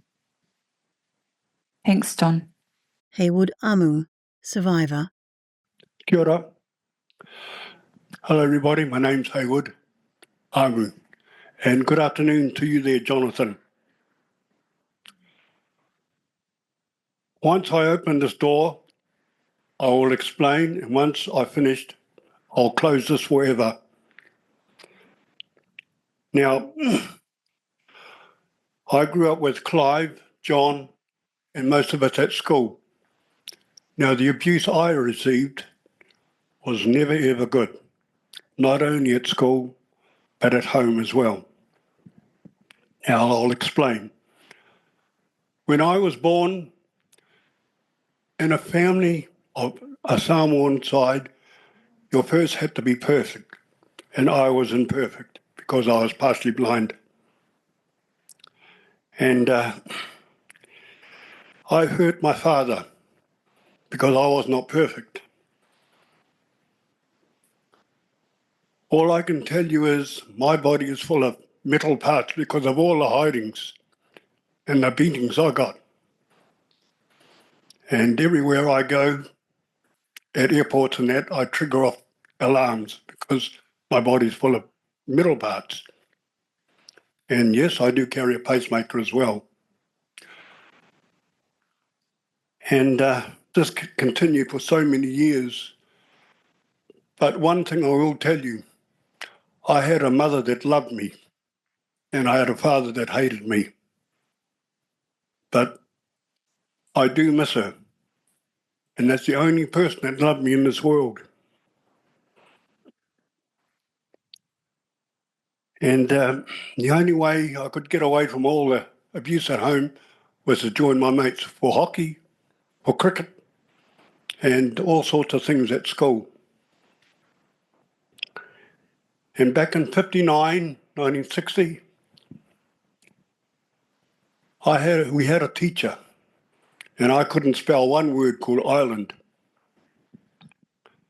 This teacher abused me so much that he ripped my ear from the top to the bottom. And I went home, and my mother said, "Who did this to you?" And I said, "Teacher." So my mother came into Auckland to see the headmaster and the Board of Trustees president. This teacher was suspended and never taught again because of the abuse that I received. The only thing about this is we're the ones that abuse me are here today to say sorry. No, we never got a sorry. My mum didn't get a sorry. All she got was we suspended him. But the ones I feel sorry for is the ones that have gone. Where's their sorry? So, as far as I'm concerned, I have to live with this for the rest of my life till the day I pass. But I will try to forget it as much as I can. The only way I can forget all this is go to church every Sunday and ask for forgiveness and try to forget it. Remembering that the things we say to each other, what rolls over your tongue, you can't take back because it's said. But the sad thing is, if you're a parent, you should love your children as much as you can, like I did with my 3 girls. And I raised them on my own, and they've got wonderful families and wonderful partners, and I try and teach them to look after your children as best you can. Give them all the love in the world.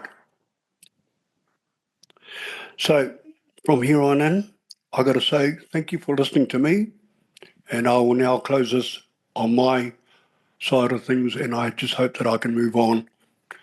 So thank you. Haywood.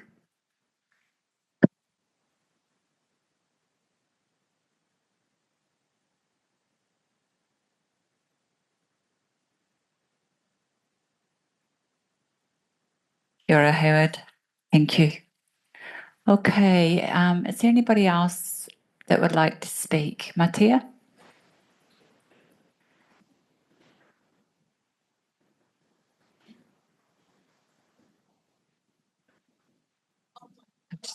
we'll do Matea first, Jim, and then we'll come to you. There was someone else, wasn't there? Yeah, I know. Kylee and Pam are going at the end. Pauline? Kerry? I thought it was Pauline's hand, but it's Kerry. Good. So, Kerry, we'll go, we'll have Matea and then Jim and then you, okay?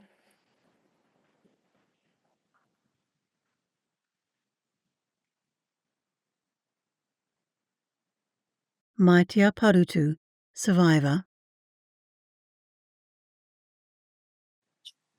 You want to sit or stand? Would you like to sit? Yep. Kia ora, everybody. It's Matea here and Donald. Don. It's Mighty Mouse here. You used to call me that when I was little. You probably don't remember. But you were one of the horrible seniors. No, not really. I would like to say that out of everybody that's spoken, I can understand the abuse you people got.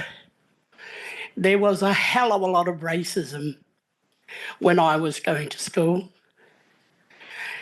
We had, because I'm from the Cook Islands, and when I came to New Zealand, I couldn't speak any English at all.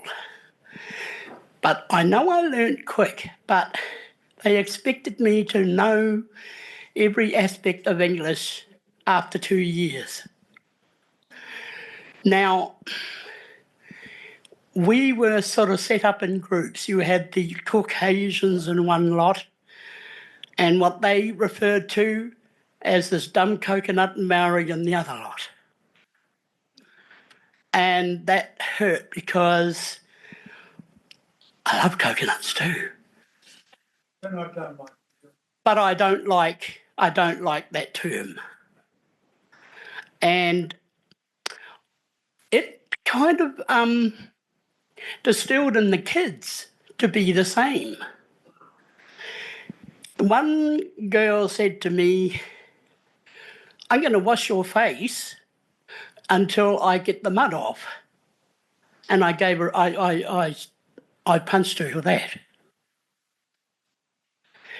Now, I used to hate going home because my parents, like Haywoods, didn't like me either. They didn't want me because I was blind. And not only that, but my mother feels that she was punished for something she did. So I asked my auntie, what on earth did she do? Oh, she went running around with every boy in town.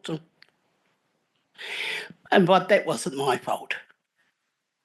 However, I tried to tell the school that I didn't want to go home because it was dangerous for me, because the men were there having parties, and of course you know what happens then. But do you think they would listen to me? No, they didn't. They just said, I was just making it all up. And as it turned out, I was sexually abused. I was physically abused by my mother, especially, by my siblings, and sexually abused by my own brother. And thank goodness he's gone. The things that we reported to the staff were just, you're just making it up. So we had nowhere to turn. Who was going to listen to us? Nobody. We didn't have the headmaster to do that, because they would say the same as what Haywood did, the headmaster said to him. So we had nobody. So we had to take it. We had to take it, and we had to just get on with it. Now, I went to Manurewa High School, which I loved. Reason being is that as soon as I turned out of Homai College gate, I felt like free as a bird. And I felt the freedom, it was just great. And the teachers were a lot better than the teachers that were at Homai College. I'll tell you one thing though, when the teachers needed a lovely choir, a lovely, you know, people to perform, who would they go to but the dumb Coconuts and Marys? And we were always known as, oh yeah, they'll sing, you know, they'll sing for us because, you know, they have to. But that's the only time when they, you know, sought us. And that's all we were good for. Now, as far as education was concerned, I myself had to fight to try and get education because obviously they called me one of the dumb coconuts. So I couldn't do it and I wasn't going to amount to nothing. But that wasn't going to be me because of the way that I was abused by my parents. I felt I was tough. And I tried to help others that were being abused to be tough and speak out, but they were too scared. And I don't blame them. I mean, I didn't care what they did to me. I would never back off. I would never, you know, back off from an, you know, if they tried to tell me I did something, I'd argue with them. And when I went to high school, and I think I remember, I think it was when I did my school certificate, and they were trying to stop me from doing that. And I said, well, you try, and I'm going to report to the Minister of Education. Not that I probably would, I'd probably be too scared to do it, but just the threat was there. Also, I had no support when I got married. My husband was very abusive, and unfortunately, and I know Jonathan knows this, Jonathan knows about this because he was supportive with me, you know, and talking about it at one of the conferences. My kids were ripped away from me, not because I did it, but it was because of my husband, but nobody in the foundation supported me. They didn't say, well, look, we can try and help you, you know, with your kids. And the reason being is that my kids could see. Well, that's the thing I thought of. Perhaps because my kids can see. That's why they're not even going to bother. And I thought that was just, you know, I didn't like what was happening. I mean, I lost my kids for at least, you know, a few months, and, you know, and I only had them for a while, but I was under supervision, and, you know, it was as if I was the abuser. But the foundation never came and helped and say, well, we'll take you to this to see your children, or we'll try and help you get your kids back. The court, I asked one of the social workers if they'd come to court with me. Oh, no, that's none of my business. That's not what we do. So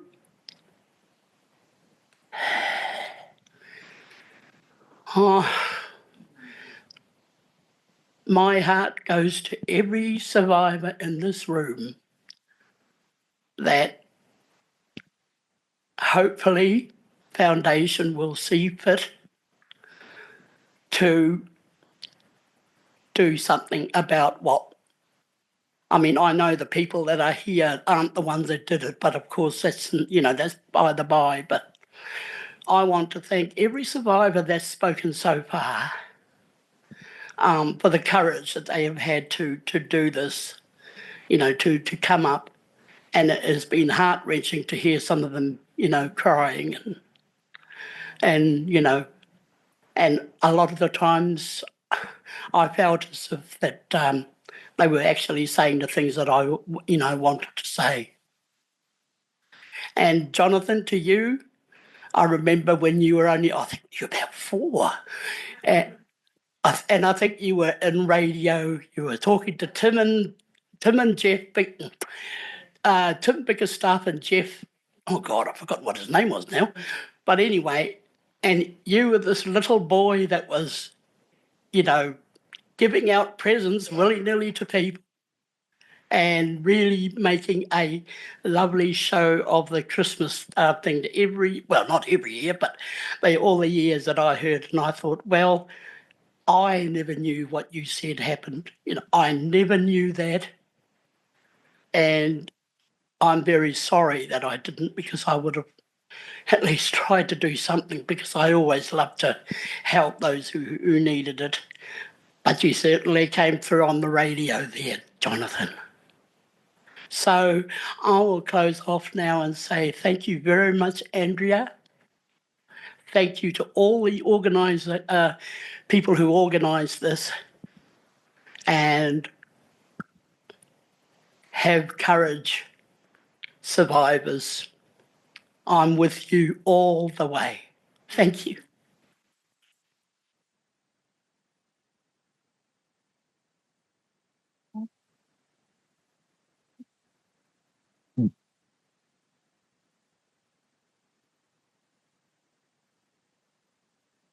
Jim Shields, survivor. Jim? You want to stand or sit? I'll stand. Yeah.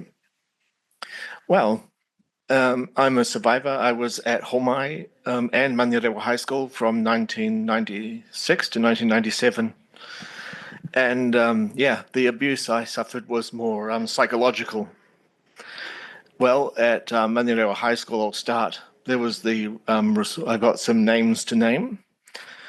One of them was at Manurewa High School, probably one of the main abusers was Jill Farmer. Let's just see. She told me one time it would have helped if I could learn Braille, but I never got the chance. I was told I had too much eyesight for Braille, yet Jill Farmer would sit and sight read Braille. What a hypocrite. Also, how about the time, I was sitting at my desk and I got to a desk in a hurry and forgot to close my door, and all of a sudden there was Jill Farmer threatening to break my arm simply because I forgot to close the door. And it goes on. And she had something that was called blowing students up. But blowing up, the only way I can really describe it is as a neurotic, apoplectic tantrum. And at Homai, there was also some psychological abuse. Some people, believe in God, some don't. I learned not to believe in God at Homai because there was one person there. I was never brought up within religion, but it seemed to me, trying to process this as a 16 or 17-year-old, that I was absolutely disgusting because I did not believe in his God. That was the attitude that I got from him, whether it was true or not. That was the impression I got as a teenager. And there was another one there. There was an incident where somebody, who was just trying to live their innocent life as a gay man, said he was interested in me. I said, no, thank you. And so I told the people that I was supposed to think that I could trust about it, and they made me apologize to them because it offended their beliefs. So that, I think, we call gaslighting.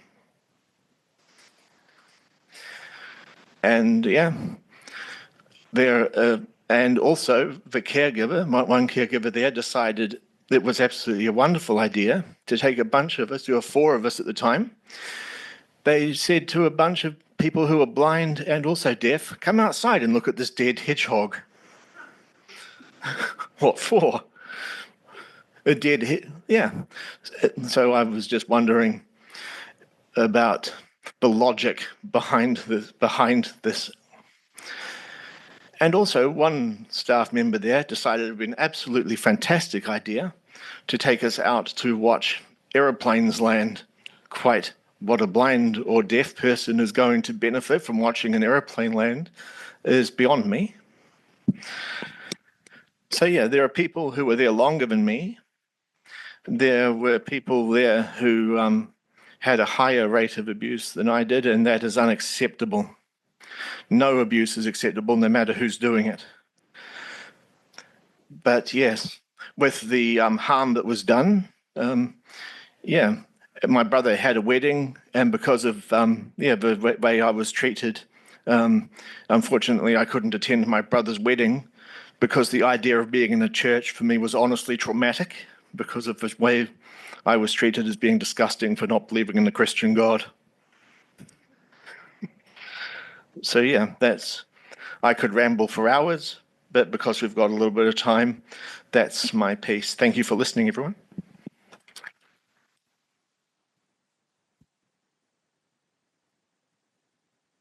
Yara, thank you, Jim. Okay, Kerry.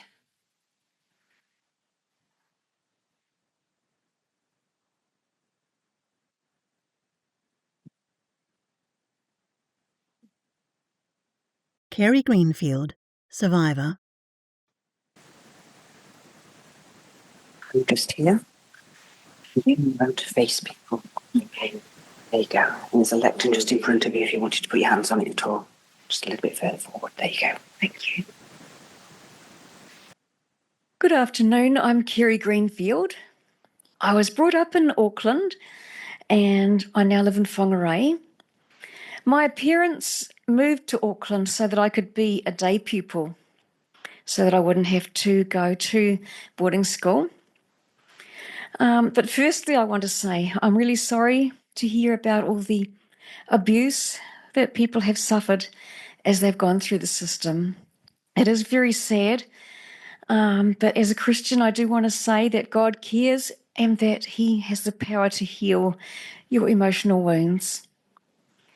I don't feel that I was personally abused, but I want to identify with some aspects of what people may have gone through. I'm sure many of you will remember Marie Tolliday. I'm getting all sorts of reactions here. She was a very good teacher of Braille and other things. She taught us lessons, and I do, have a lot of respect for what she did, but she may have needed some anger management. I remember we used to nickname her Mount Tolliday, and we would call her outbursts eruptions. And one day, I had my tape recorder with me. I would send tapes to my grandmother, and I was recording. And I remember she growled at one of the students in my class, and I sent the tape to my grandmother, and she was actually quite shocked. But that was one of Mrs. Tolliday's milder eruptions. So yes, I do want to say that I can identify with some things. I remember Joan Spate would say, "My smacking hand is itching." And Adrian Pohl would, he'd erupt at us from at the assembly from the stage. So yes, some people may have been psychologically affected by these things. And so I'm sorry to hear, that these things went on, and I'm sorry that people have suffered. The things that I do want to say that are positive about Homai are that the education that we received, I'm really, really thankful that I learned Braille. I just could not do without it. I just really love Braille, even though I'd use it in a different form now. And we were taught lessons about life. We were taught mobility, and we were taught that we live in a sighted world and that we needed to remember that as we went through life's experiences. So yes, I also want to say thank you to the teachers that we had at Homai for teaching us the skills that we needed for life. And I do want to say that I have noticed today the BLVNZ staff that I have met, I hadn't spoken to before, and you people are really lovely, kind, understanding, supportive, and yes, I can see the change. So thank you very much.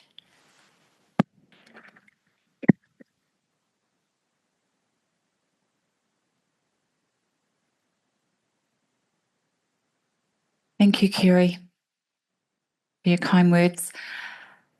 Okay, is there anybody else that wants to speak? Otherwise, we'll go to Kylie and Pam. Oh, sorry, Pauline. Pauline Leslie, survivor. Do you want to do it from there?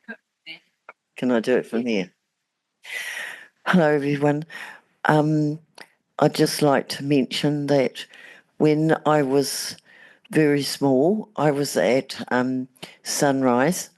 Then I went to the foundation in Parnell, here, the old school. The abuse that went on there was absolutely horrific. We had a night nurse that used to come round, and if you weren't asleep, which more often than not I wasn't asleep, your mouth was washed out with sand soap or sunlight soap. Never forgot it. Or you got us a very good smacking. This went on, and I was always frightened when I saw the torch coming towards me, and I had to close my eyes to make out that I was asleep so I wouldn't get whacked. The horrible part of it was that sometimes late at night, we had a night nurse, and I didn't know what her name was, but I believe she was a lovely lady, and I got reported for eating lollies because this night nurse used to come and give me lollies, and I got talking to them, and I got reported, and then I got smacked for having the lollies, and I think the poor woman lost her job. Then I was flying from Auckland to Dunedin girl, and I spoke to an architect who was doing the plans for Homai College. And I thought, I was looking forward to this. I thought this will be an absolutely brilliant school. It'll be a big change from the old school. I went out to Homai when it was built, but we had a teacher out there, and I don't want to name her just in case she's here, but she made up some grubby puff aprons. They were red, white and black. Now, if you were in line and she would come round and inspect every morning, you had one speck of dirt on your shoes or your uniform. You got what she called either the cane, or she had another weapon she used, she called it Willie, was a bamboo stick.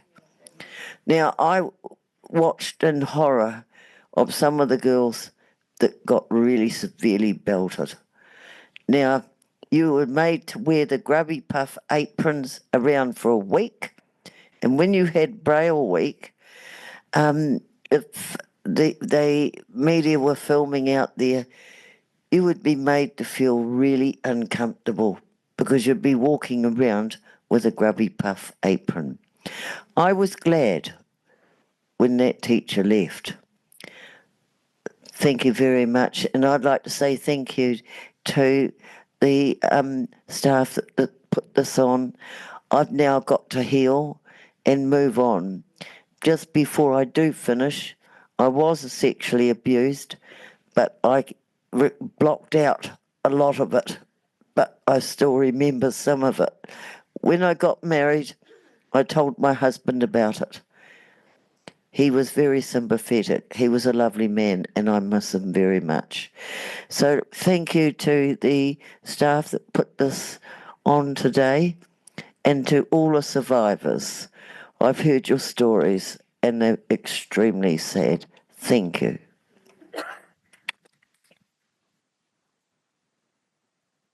Thanks, Pauline. Okay.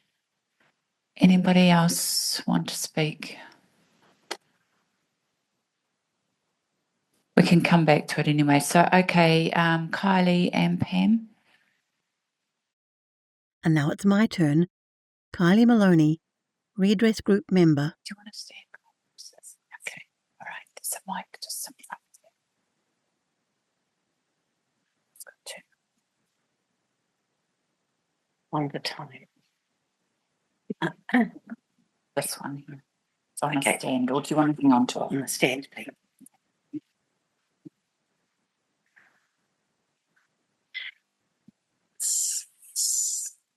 Okay. This was me a few years ago, a little piece I wrote to begin. Increasingly encased in ice, we gaze resentfully and longingly through frozen windows of indifference. Shut out forever from the fringes, we hang suspended in solution which will eventually freeze and crush us completely. Without even the fascination afforded to insects caught in amber, we languish, knowing only that we are out of sight, hearing, heart and soul. Our own poor souls shrink in response to our shrinking instincts, our overwhelming need for safety and comfort, and that too will crush us in time. And what of those who may at any time share our fate, if by the grace of the gods they should stumble on that unseen pothole, fail to take the bend in a road whose signposts have become inexplicably invisible, look left when they should have looked right, or whose brakes have simply failed? They cannot afford to deviate. Toiling as they are on the outer road's narrow and precipitous path, they must concentrate on every faltering step. Thus, they are too preoccupied to notice if some of their number have dropped over the side and are now hanging by their fingernails. Cries for help of their former comrades only serve to make these people tie their ropes more tightly, dig in their crampons and move out of earshot as quickly as their reduced abilities will allow. And of those who travel the highways where neatly marked lanes and white lines are their due, they may, out of the corners of their eyes, catch a flicker in their rear view mirrors and briefly wonder why the maintenance crews have failed to keep the road in the pristine condition that they demand. But the smooth track of their tyres will carry them onwards soon enough, and unless the flicker becomes too bright, or the road too rough, or if they should make some inexplicable error, they will see nothing, know nothing, do nothing. To them, the outer road is a foreign country and the perilous edge of the outside does not exist. Meanwhile, as tired fingers finally freeze and lose hold on the crumbling concrete and our final cries doppler into oblivion, the brothers and sisters of the outer road close their ears knowing that one small misstep could put them where we are. That's where I was in 2016 when this burst out of me one depressed night. And I recognise that person, though there are a few more layers to the patina of her alloy. Now, to show you though, I'll have to take a detour.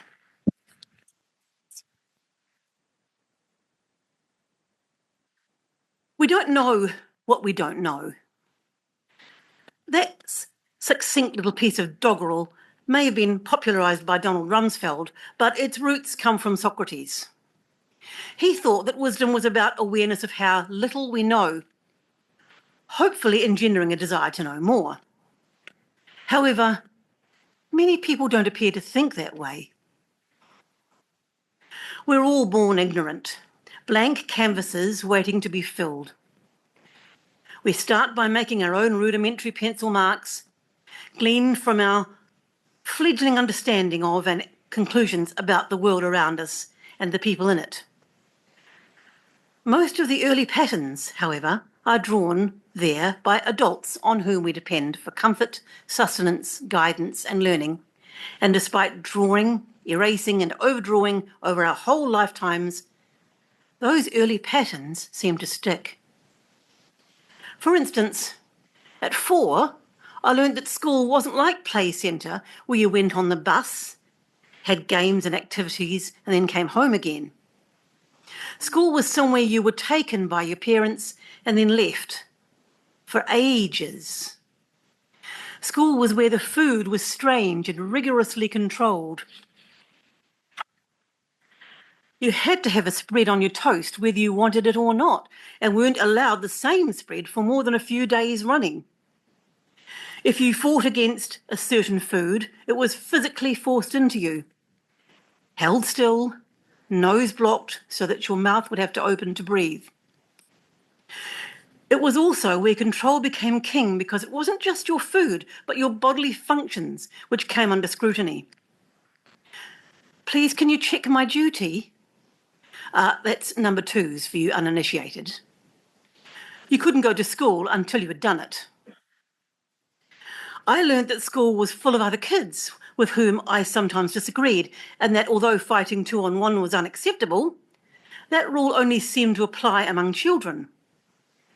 Apparently, 2 adults against 1 undersized child was quite okay.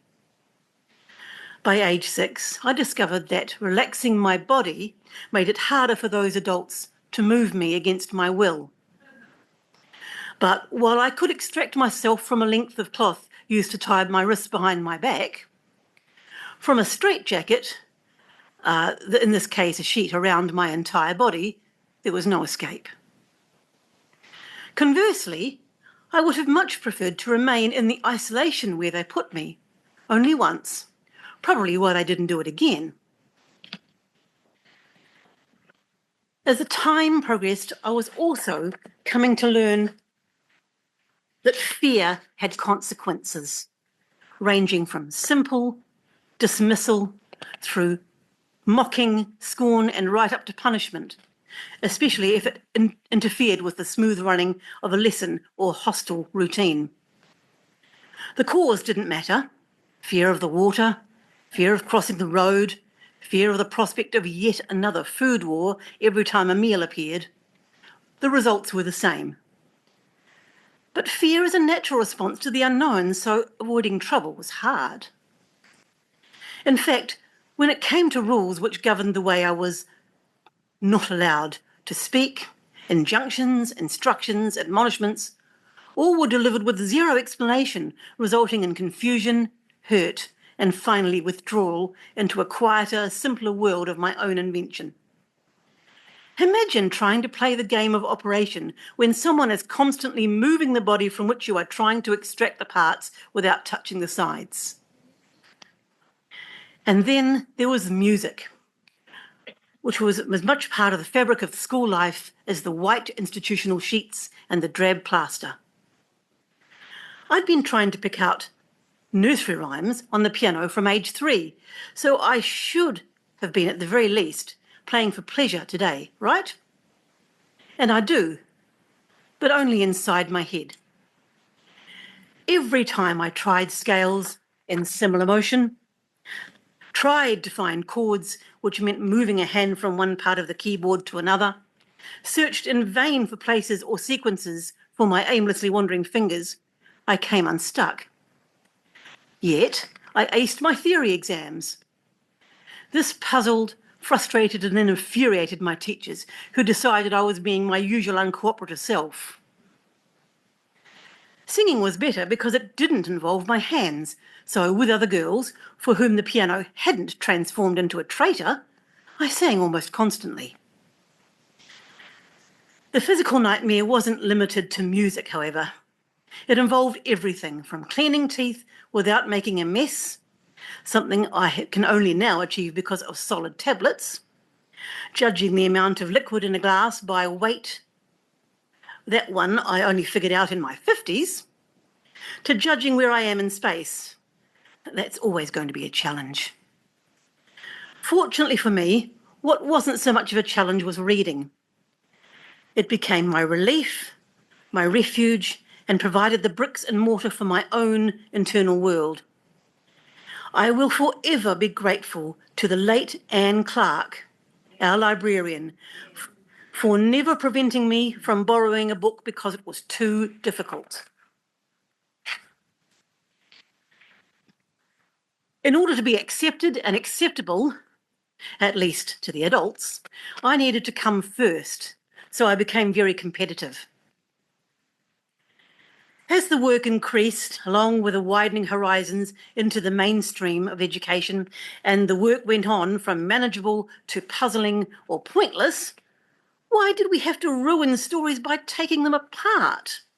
And overwhelming, far too much and on too many different subjects, exams became my friends. Passing them kept me acceptable.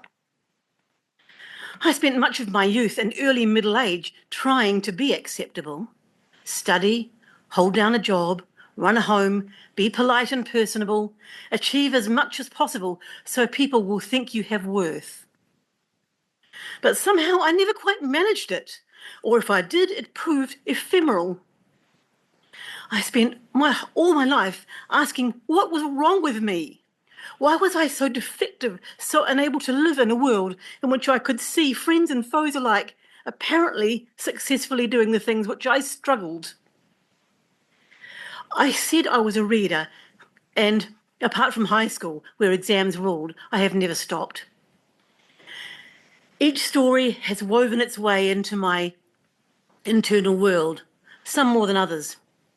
From Emily Bronte's Heathcliff to Gaston Leroux's Phantom of the Opera, to the coldly brutal Donald Needleman from Stieg Larsson's Millennium series, all outsiders are welcome, as are the whimsically wise and deeply erudite stories of the Discworld, Middle-earth in all its biblical proportions, or the dark supernaturality of Stephen King and Anne Rice. But one series never made it into my pantheon until 2021, partly because the late great Sir Terry Pratchett had been a bit scathing, and partly because it was too popular. Harry Potter flayed me open from book one. The parallels between mine and Harry's school experiences resonated in a way no other series had. I'd known my child hadn't exactly been fun, but Harry's experiences, particularly with the cruel malice of Severus Snape, began to reframe everything. Abuse by an authority is very different from abuse by your peers. Whilst peer abuse occurs when power is transferred between equals, authority abuse happens when adults, on whom society confers power, use that power to harm those in their charge. They know it to be morally and ethically wrong, but they also know their authority will protect them, so they do it anyway. This is systemic abuse because it follows logically that any rogues in a system which does not support such behaviour cannot count on its protection.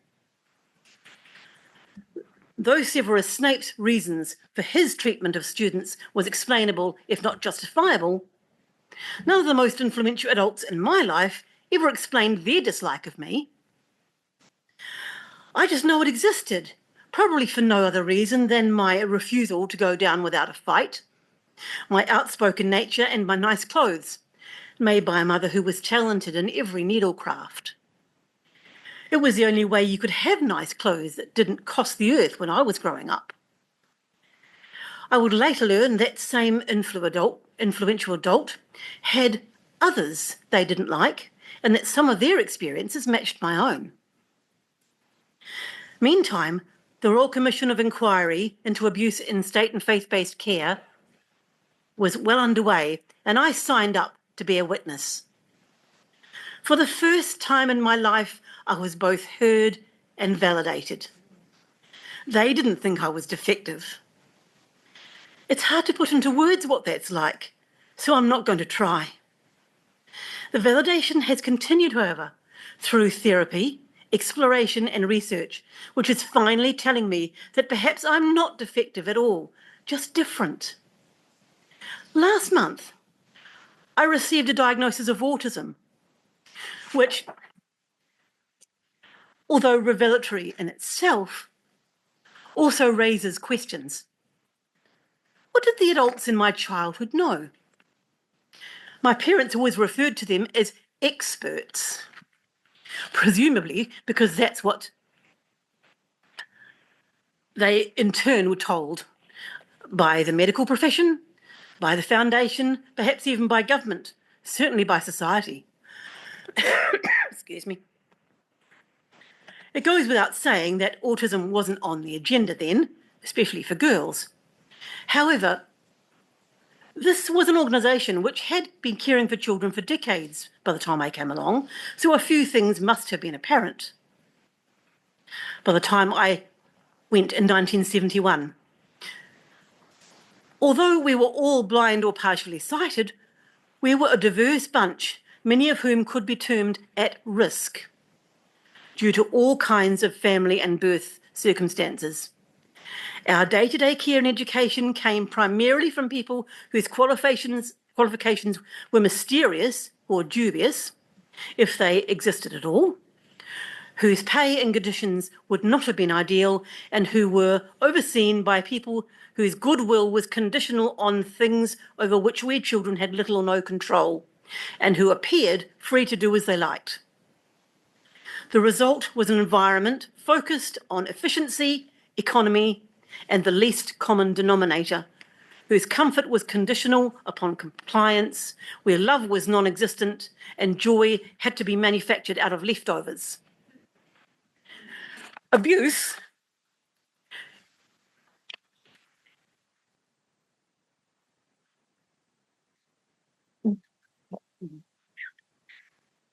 is an inevitable byproduct of such places because adult rule is absolute, and the children for whom the machine was built end up either as compliant cogs or industrial waste. Fortunately, trash can be transformed into treasure by the right people. Here today, my sister Deb gives me a roof over my head and tolerates all my quirks and foibles. Whilst Kat, my therapist and friend, has been at my side and on my side like no one else I have ever met. That kind of support is hard to quantify. Now, in my 60th year, I'll probably spend the rest of my life trying to figure out the impact of my adverse childhood experiences, how my autism and blindness intersect, and why I was and always will be a misfit. But unlike the experts who tried to raise me, I will focus firmly on what I still don't know. One of the things I still don't know is how to be a great writer. I can put words together and you've been a captive audience, but although I'll never be a Janet Frame or a William Shakespeare, I'll always enjoy messing with words. To this end, I would like to finish with a small piece I wrote as part of a writing class in which author Dominic Hui encouraged us to break the boundaries of grammar and word choice. Although the former is never going to happen, I am autistic after all, I hope I've succeeded in doing the latter with this, that I've called the Institute. This place was clock clean and colourless, a monument to hollow victory and defeat denied. Bare walls stood sentinel, their scarred plaster faces witness to the sounds of foreshortened, fragmented futures. Each cry a song of praise, each protest a clarion, each silence a victory. Summarily uprooted from our diverse climes and transplanted into shallow sandy soil, we made feasts for the mind and banquets for the soul out of powdered eggs, the smell of departed fried sausages, stale paper and overcooked vegetables, hoarding our hopes and dreams like sweets. We leant against one another for support, there being no escape. The scarred walls had proven untrustworthy, and the gardeners either would not or could not help. The inimical paths provided no roses. The promised signs meant to point our way, having been lost in transit, because the hands of those responsible for carrying them were largely empty.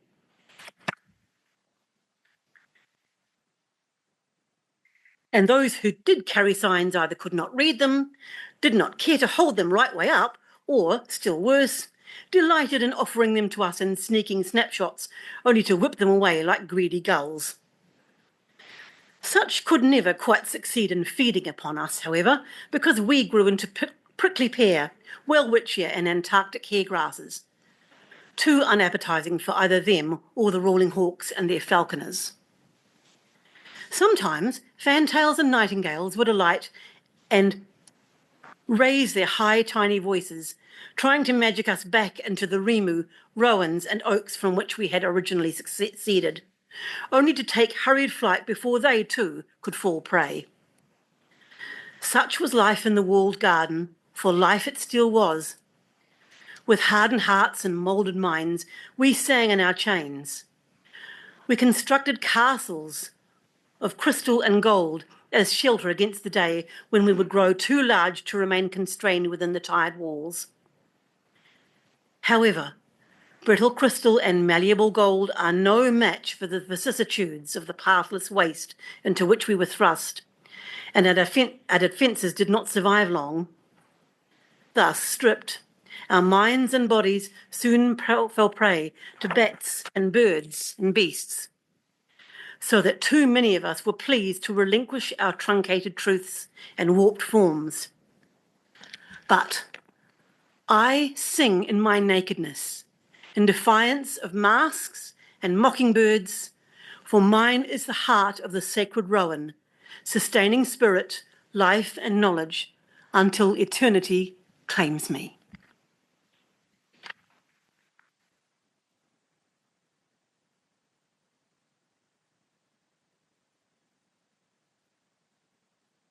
Thank you, Kylie. And if that's what you do with messing with words, I can't wait to see for when you get really serious about it.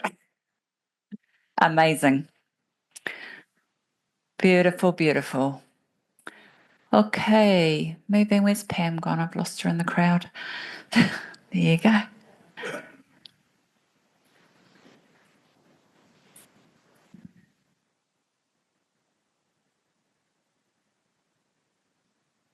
All right, are you going to guide? Okay. Just ready to go. Yeah, in a minute. Okay. So we're going to sit Pam up here.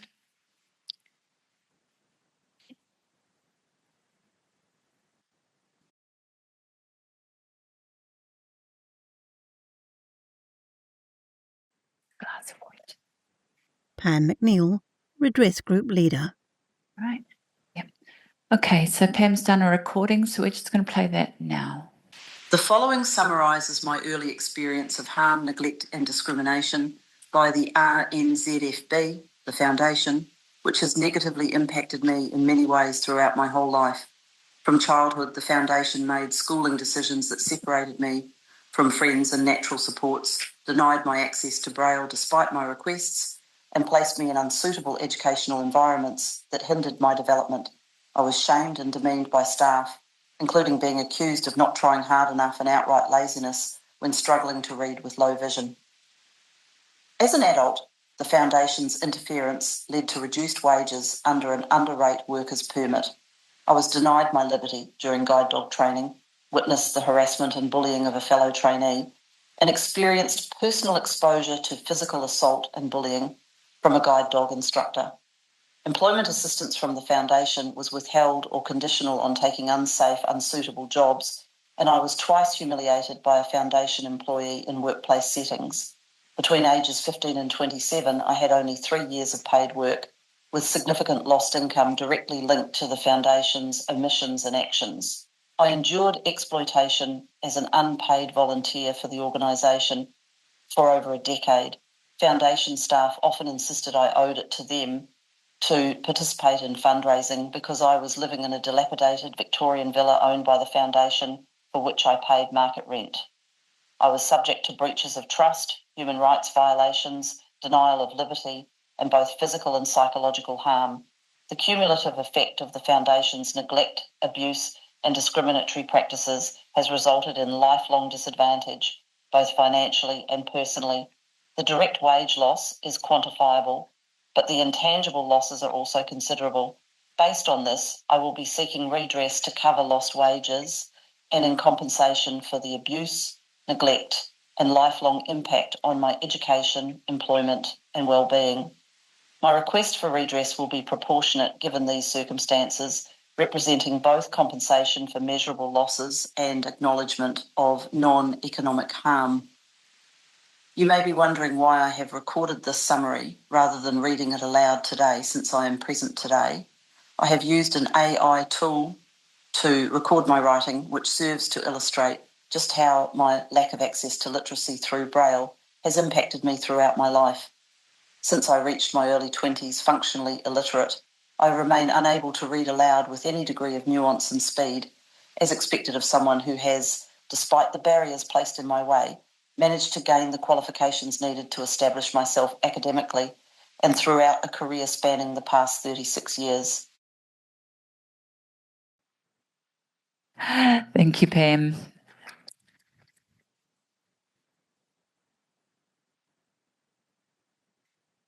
So we're about to move into the formal apology that's going to be delivered by our chair of the board, Clive Lansink.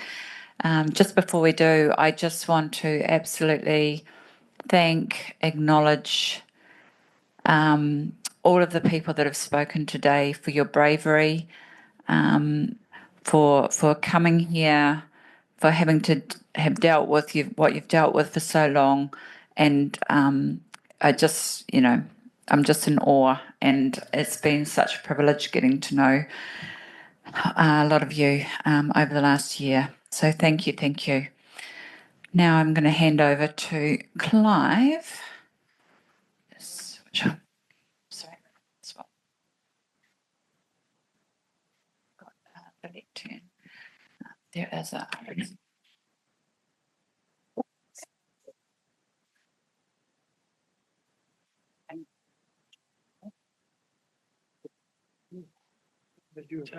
So that's the RNZ mic, so don't worry about that one so much. Okay, so it's which one? This one over here. Right. Okay. It might need to come a bit. Do you want me to stand more to the right? Yeah, that would be good. Okay. Right. Tēnā koutou katoa. As chair of the Royal New Zealand Foundation of the Blind, I speak on behalf of the RNZFB board and the Blind Low Vision organisation. I speak directly to survivors of abuse in our care, to you and to your whānau. We're deeply sorry. I want to speak directly about what this moment means for us. Hearing the stories of abuse suffered by blind, low vision and deaf blind people in our care has been confronting and deeply sobering. And I'm going to go off script just for a second to say, remember that some of us on the board, we were at school, we know some of the things that you speak about. We acknowledge the pain and the harm caused, and I recognise that the organisation that I now lead failed to provide the safety, protection, the dignity and respect that every person deserves. Today, we offer our sincere and unreserved apology. We apologise for the harm caused then, the harm that survivors continue to live with today. I want to also acknowledge the courage and the strength of survivors who have come forward, who have shared their stories, and who have persevered with the difficult process that has led us to today. I believe the most important thing we can do now is listen to survivors, ensure their voices guide what happens next, and take real action to put things right. This process will be co-designed with survivors, guided by a survivor-nominated representative group and chaired by a survivor. It will operate over a defined period with full transparency and a dedicated liaison to ensure survivors' voices remain at the centre. That is why we are committing to a survivor-led process of redress and change, one that is transparent, inclusive, and accountable. This is not simply about looking back. It is about ensuring that we learn from the past, raise the standard of care across Aotearoa, and create a future where every blind, low vision and deafblind person can expect to be safe, respected and supported. So I can't change what has happened, but I can commit to leading our organisation with honesty and courage, and to walk alongside survivors as we take these next steps together. On behalf of the Royal New Zealand Foundation of the Blind, I say again, we are deeply sorry. We honour your truth, we honour your courage, and we pledge to walk forward with you. Ngā mihi nui, and now I would like to read out the letter that has been co-designed. And to those known survivors who have engaged with us to develop the apology letter, we thank you for your contribution, bravery and commitment to support this process. The courage you have shown over the last year, facing your fear and doing it anyway, is recognised. That you have shared your stories is treasured and honoured. So here now is the letter. Tēnā koutou katoa. As the board of the Royal New Zealand Foundation of the Blind, RNZFB, we speak directly to survivors of abuse in care and to your whānau, hapore, and all those who have walked alongside you. We are deeply sorry. We acknowledge without reservation that blind, low vision and deafblind children and adults in our care were subjected to abuse, neglect and mistreatment. You were denied the safety, dignity and care that you deserved. This was not your fault. It was ours. We acknowledge that in many cases, the specialist expertise and supports that blind, low vision and deafblind children needed to thrive were not provided, and that failure contributed to your vulnerability and suffering. We acknowledge that our expertise, which family whānau relied on when placing you in our care, was sometimes misrepresented, which also contributed to their broken trust and the long-term harm and suffering. We failed in our fundamental duty to protect you. We caused harm, deep, lasting, often invisible harm that continues to shape lives to this day. For that, we offer our sincere, unreserved, and unequivocal apology. To all those who suffered, that's tamariki, rangatahi, and adults, we see your courage and strength. We recognise the ongoing trauma and the impact on your lives, your families, and future generations. We acknowledge that many of you were misled, isolated, or disbelieved. Your mana was diminished, and your voices were silenced. We also acknowledge with shame that in the early 2000s, the RNZFB board had the opportunity to confront these historical wrongs and chose not to. That decision allowed silence to continue and delayed justice. We accept full responsibility for that failure. To those of you who have come forward, often at great personal cost, we thank you. Your voices have forced truth into the light, and we believe you. But belief and apology are not enough. We're committed to a survivor-led process of redress and change. This process will begin immediately following the public delivery of this apology. It will be co-designed with survivors who will nominate their own representatives. It will be supported by an independent, qualified facilitator. It will operate over a defined period not exceeding 24 months, with regular reporting and full transparency.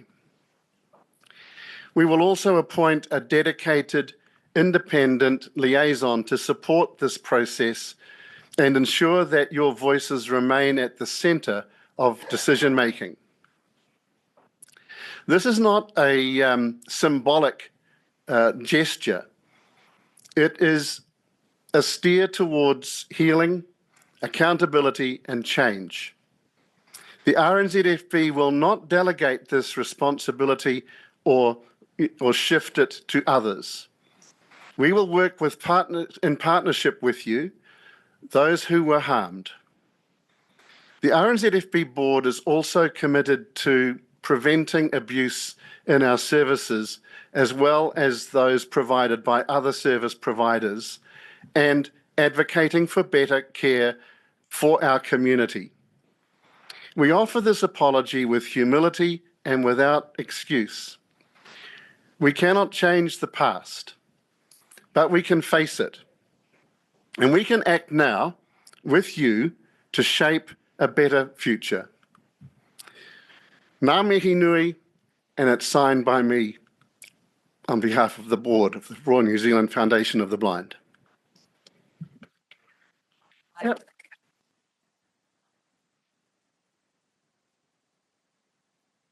Kia ora. Thank you, Clive. Now, I'd just like to hand out the apology letter, which is in both large print and braille, to all of those survivors that we have with us today that have spoken. And if there's anybody else that haven't identified themselves, then just let us know. So Alex is handing to Steffi, Paula just next to there, and Pam and who else? Kylie's down there. Pam and Kylee down the end there. And I'm handing out to Haywood and to John Puhara, my fishing buddy, and to Jim and Maureen, Mandy, sorry, wrong M, and Don, and where's Matea? There she is down the back. Sorry, I missed you down the back there, Matea. And then, here we go.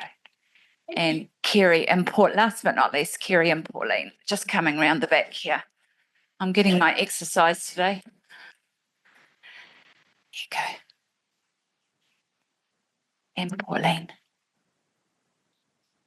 Is there anybody else here that hasn't spoken but would like to receive an apology letter?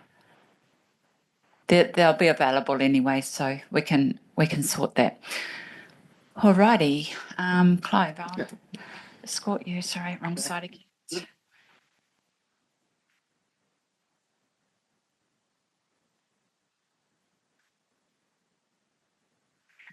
Okay.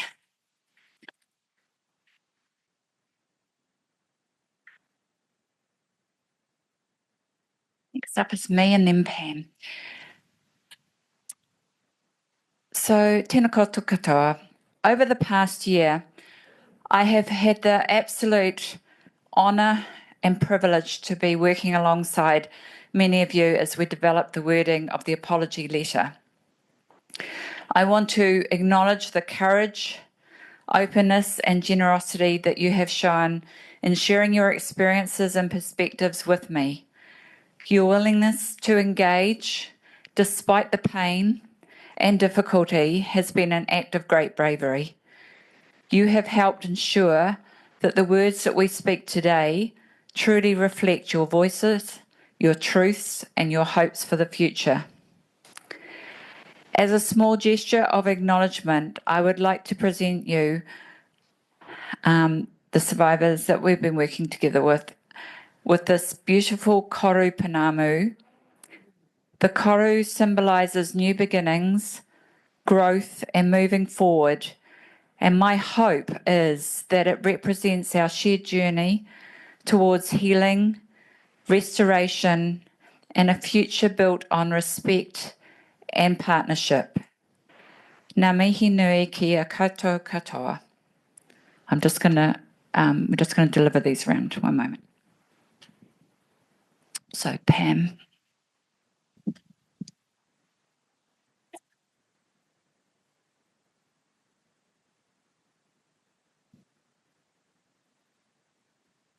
Don.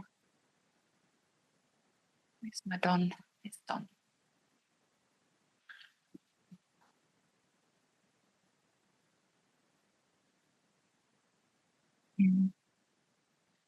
That was Pam and Don, and where's Steffi? There you are. Oh, sorry, Kylee. Thank you.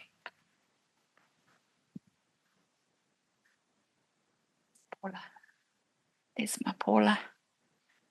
Stepping over Jamie. Kia ora. Thank you. And last but not least, the lovely Kylee. The beautiful words. Thank you.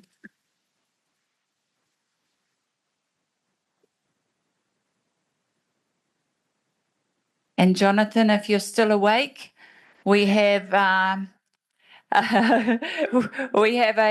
courier bag heading your way with your apology letter and your pounamu as well. So I hope they get there soon rather than later. Thank you, Andrea. JP. Okay, so the next thing we're doing is Pam here is taking on the lovely challenge of being the chair. So we talked in the letter about having an independent facilitator, but the survivor group that we've been working together over this last year, they decided that they would rather have a chair of the redress group, and Pam got the vote. So, and has taken it on willingly, actually. So, Pam would just like to cover what that redress process will look like going forward. The group's already met three times maybe, and they're meeting again tomorrow, but she'll just cover that. Over to you, Pam. Yeah. Is that all right? Do you understand? No, it's fine. Kia ora, everyone. I'm sitting here with an earplug in my ear because I'm plugged into my computer because I still can't read Braille very fast. But I've got to say, I am so glad that I made myself learn Braille as an adult. It's a taonga, and I really appreciate it. And I'm so envious of all you people who've known it for years. Okay, healing and moving forward, which is what we've got to do, the redress process. This is going to be trauma-informed and survivor-led. Now, what on earth's trauma-informed, I hear you say? Trauma-informed is simple. It's taking the approach not of what is wrong with you, but of how did you get here? How do we come to this point? And I think that's an important distinction. Survivor-led means people that have been talking today, and some of us, as Andrea said, have been working on this for a year or more and looking to see how we can make this very meaningful. I had some little bit of practice because I worked for the Royal Commission into Abuse in Care for almost 2 years as a principal advisor on disability, and I heard some horrific things. And the things I've heard today are equal to that. And I think for New Zealand's disabled people, it's a sad story. However, we want to move forward, and I think it's best that survivors lead the way because we know what it was like, we know what we went through, and it's fabulous to hear people say, we believe you, because that's just so important. So what we're going to do, as Andrea said and Clive also alluded to, we're going to meet very quickly after this meeting. So we're going to meet tomorrow. I'll be joined by a couple of people that you've heard from today, Kylee and Steffi, and some others as well, Don. And we're going to start thinking about how we move forward in the 2 years that we have to sort out the process and the timeline. So in the first phase, I guess, of what we're doing, we're establishing the RNZFB redress group. And that's just getting to grips with what the size of the job. And it's actually quite big. I was having a look at some process things and timelines yesterday, and I thought, gosh, this is a huge piece of work. And it really is going to take a while, but it's well worthwhile. So the next phase of what we have to do is to design a process and timeline. It's really important that everyone who comes forward from this day has a process and timeline that we all share in common. And we will be sharing that timeline and process as well as even though we're leading the group. So we will all work on our own individual behalves, but we're also working for you. And so we've got to have a process that works for everyone, and we'll obviously need to talk to others about how we do that. And that will be a consultation with survivors, and that will be the third phase of what we do. So if you're thinking of coming forward to us, then please do, because that's what we're here for. We're here to help you along the way. Then we will need to implement the process and timeline. We will need to be talking hardball with the RNZFB about redress and what that looks like. And that could look like a lot of different things, and it may mean different things to different people. At the end of the 2 years, we will close off what we're doing, but we hope that the legacy we leave is one where people will know if they have any problems, how to get attention, that they will be believed, that something will be done about it. And so what we're trying to build is the things that we didn't get, but we want for others in the future. And I've heard a lot of people today talk about, helping other people is something that's really helped me. And I must say, I really tautoko that, because that's exactly what led me into social work in the first place. And it is very cathartic and healing to help others. So that's what we want to do on the redress group. We will be available to you. We will make ourselves available, and we will hear you. So thank you very much. Thank you for listening.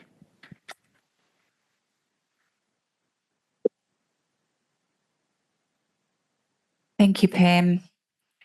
Some tough work ahead, but we've got lots of willing and a way forward, so that's a good place to start.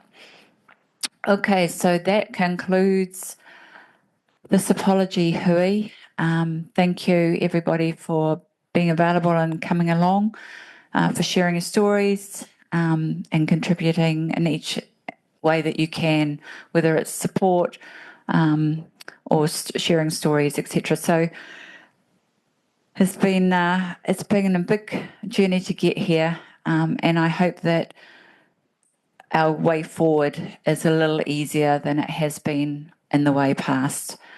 So tēnā koutou, tēnā koutou, tēnā koutou katoa. Thank you also for Ngāti Whātua Ōrākei for being here and for staying through all of this. That's really appreciated. Your araha and mahi, and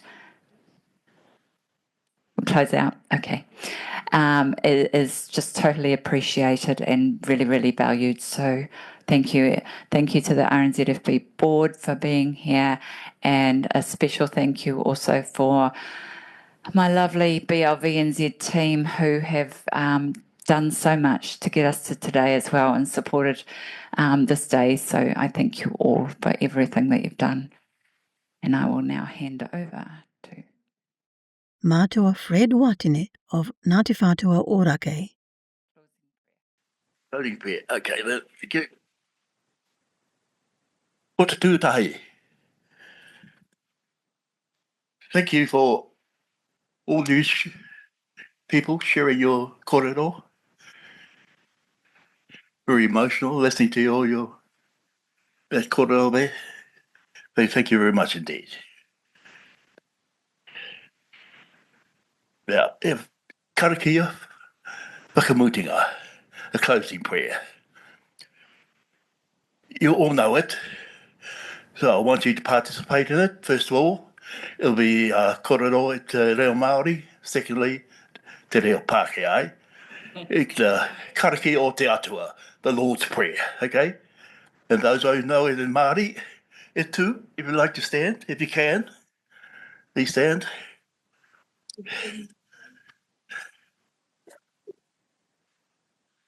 Te ino tātou. He tau mātou matua i tarangi, kia tapu tau ingoa, kia tai mai tau rangatiratanga, kia metea taua pai ai ki ronga ki te whenua, kia reta anō ki tō tarangi. Ho mai kia mātou aia nei, he taro ma mātou mo tēnei rā, murua o mātou hara me mātou hoki, I muri nei I tohonga o hara ana ki a mātou, o a hoki mātou e kāwea ki a whakawaia, engari whakaorongi a mātou e te kino. Nau hoki te rangatiratanga, te kaha me te kororia. Ake, ake, ake, Amen. Let us all pray. Our Father, who art in heaven, hallowed be thy name. Thy kingdom come, thine will be done on earth as it is in heaven. Give us this day our daily bread, and forgive us our trespasses who trespass against us. And lead us not into temptation, but deliver us from evil. For thine is the kingdom, the power and the glory, forever and ever. Amen. Thank you. Have a great day. Thank you. Kia ora. Kia ora. That concludes our recording of the RNZFB Apology Hui. I'm Kylee Maloney, a survivor, member of the Redress Group, and it has been my honour and privilege to walk with you through this historic event.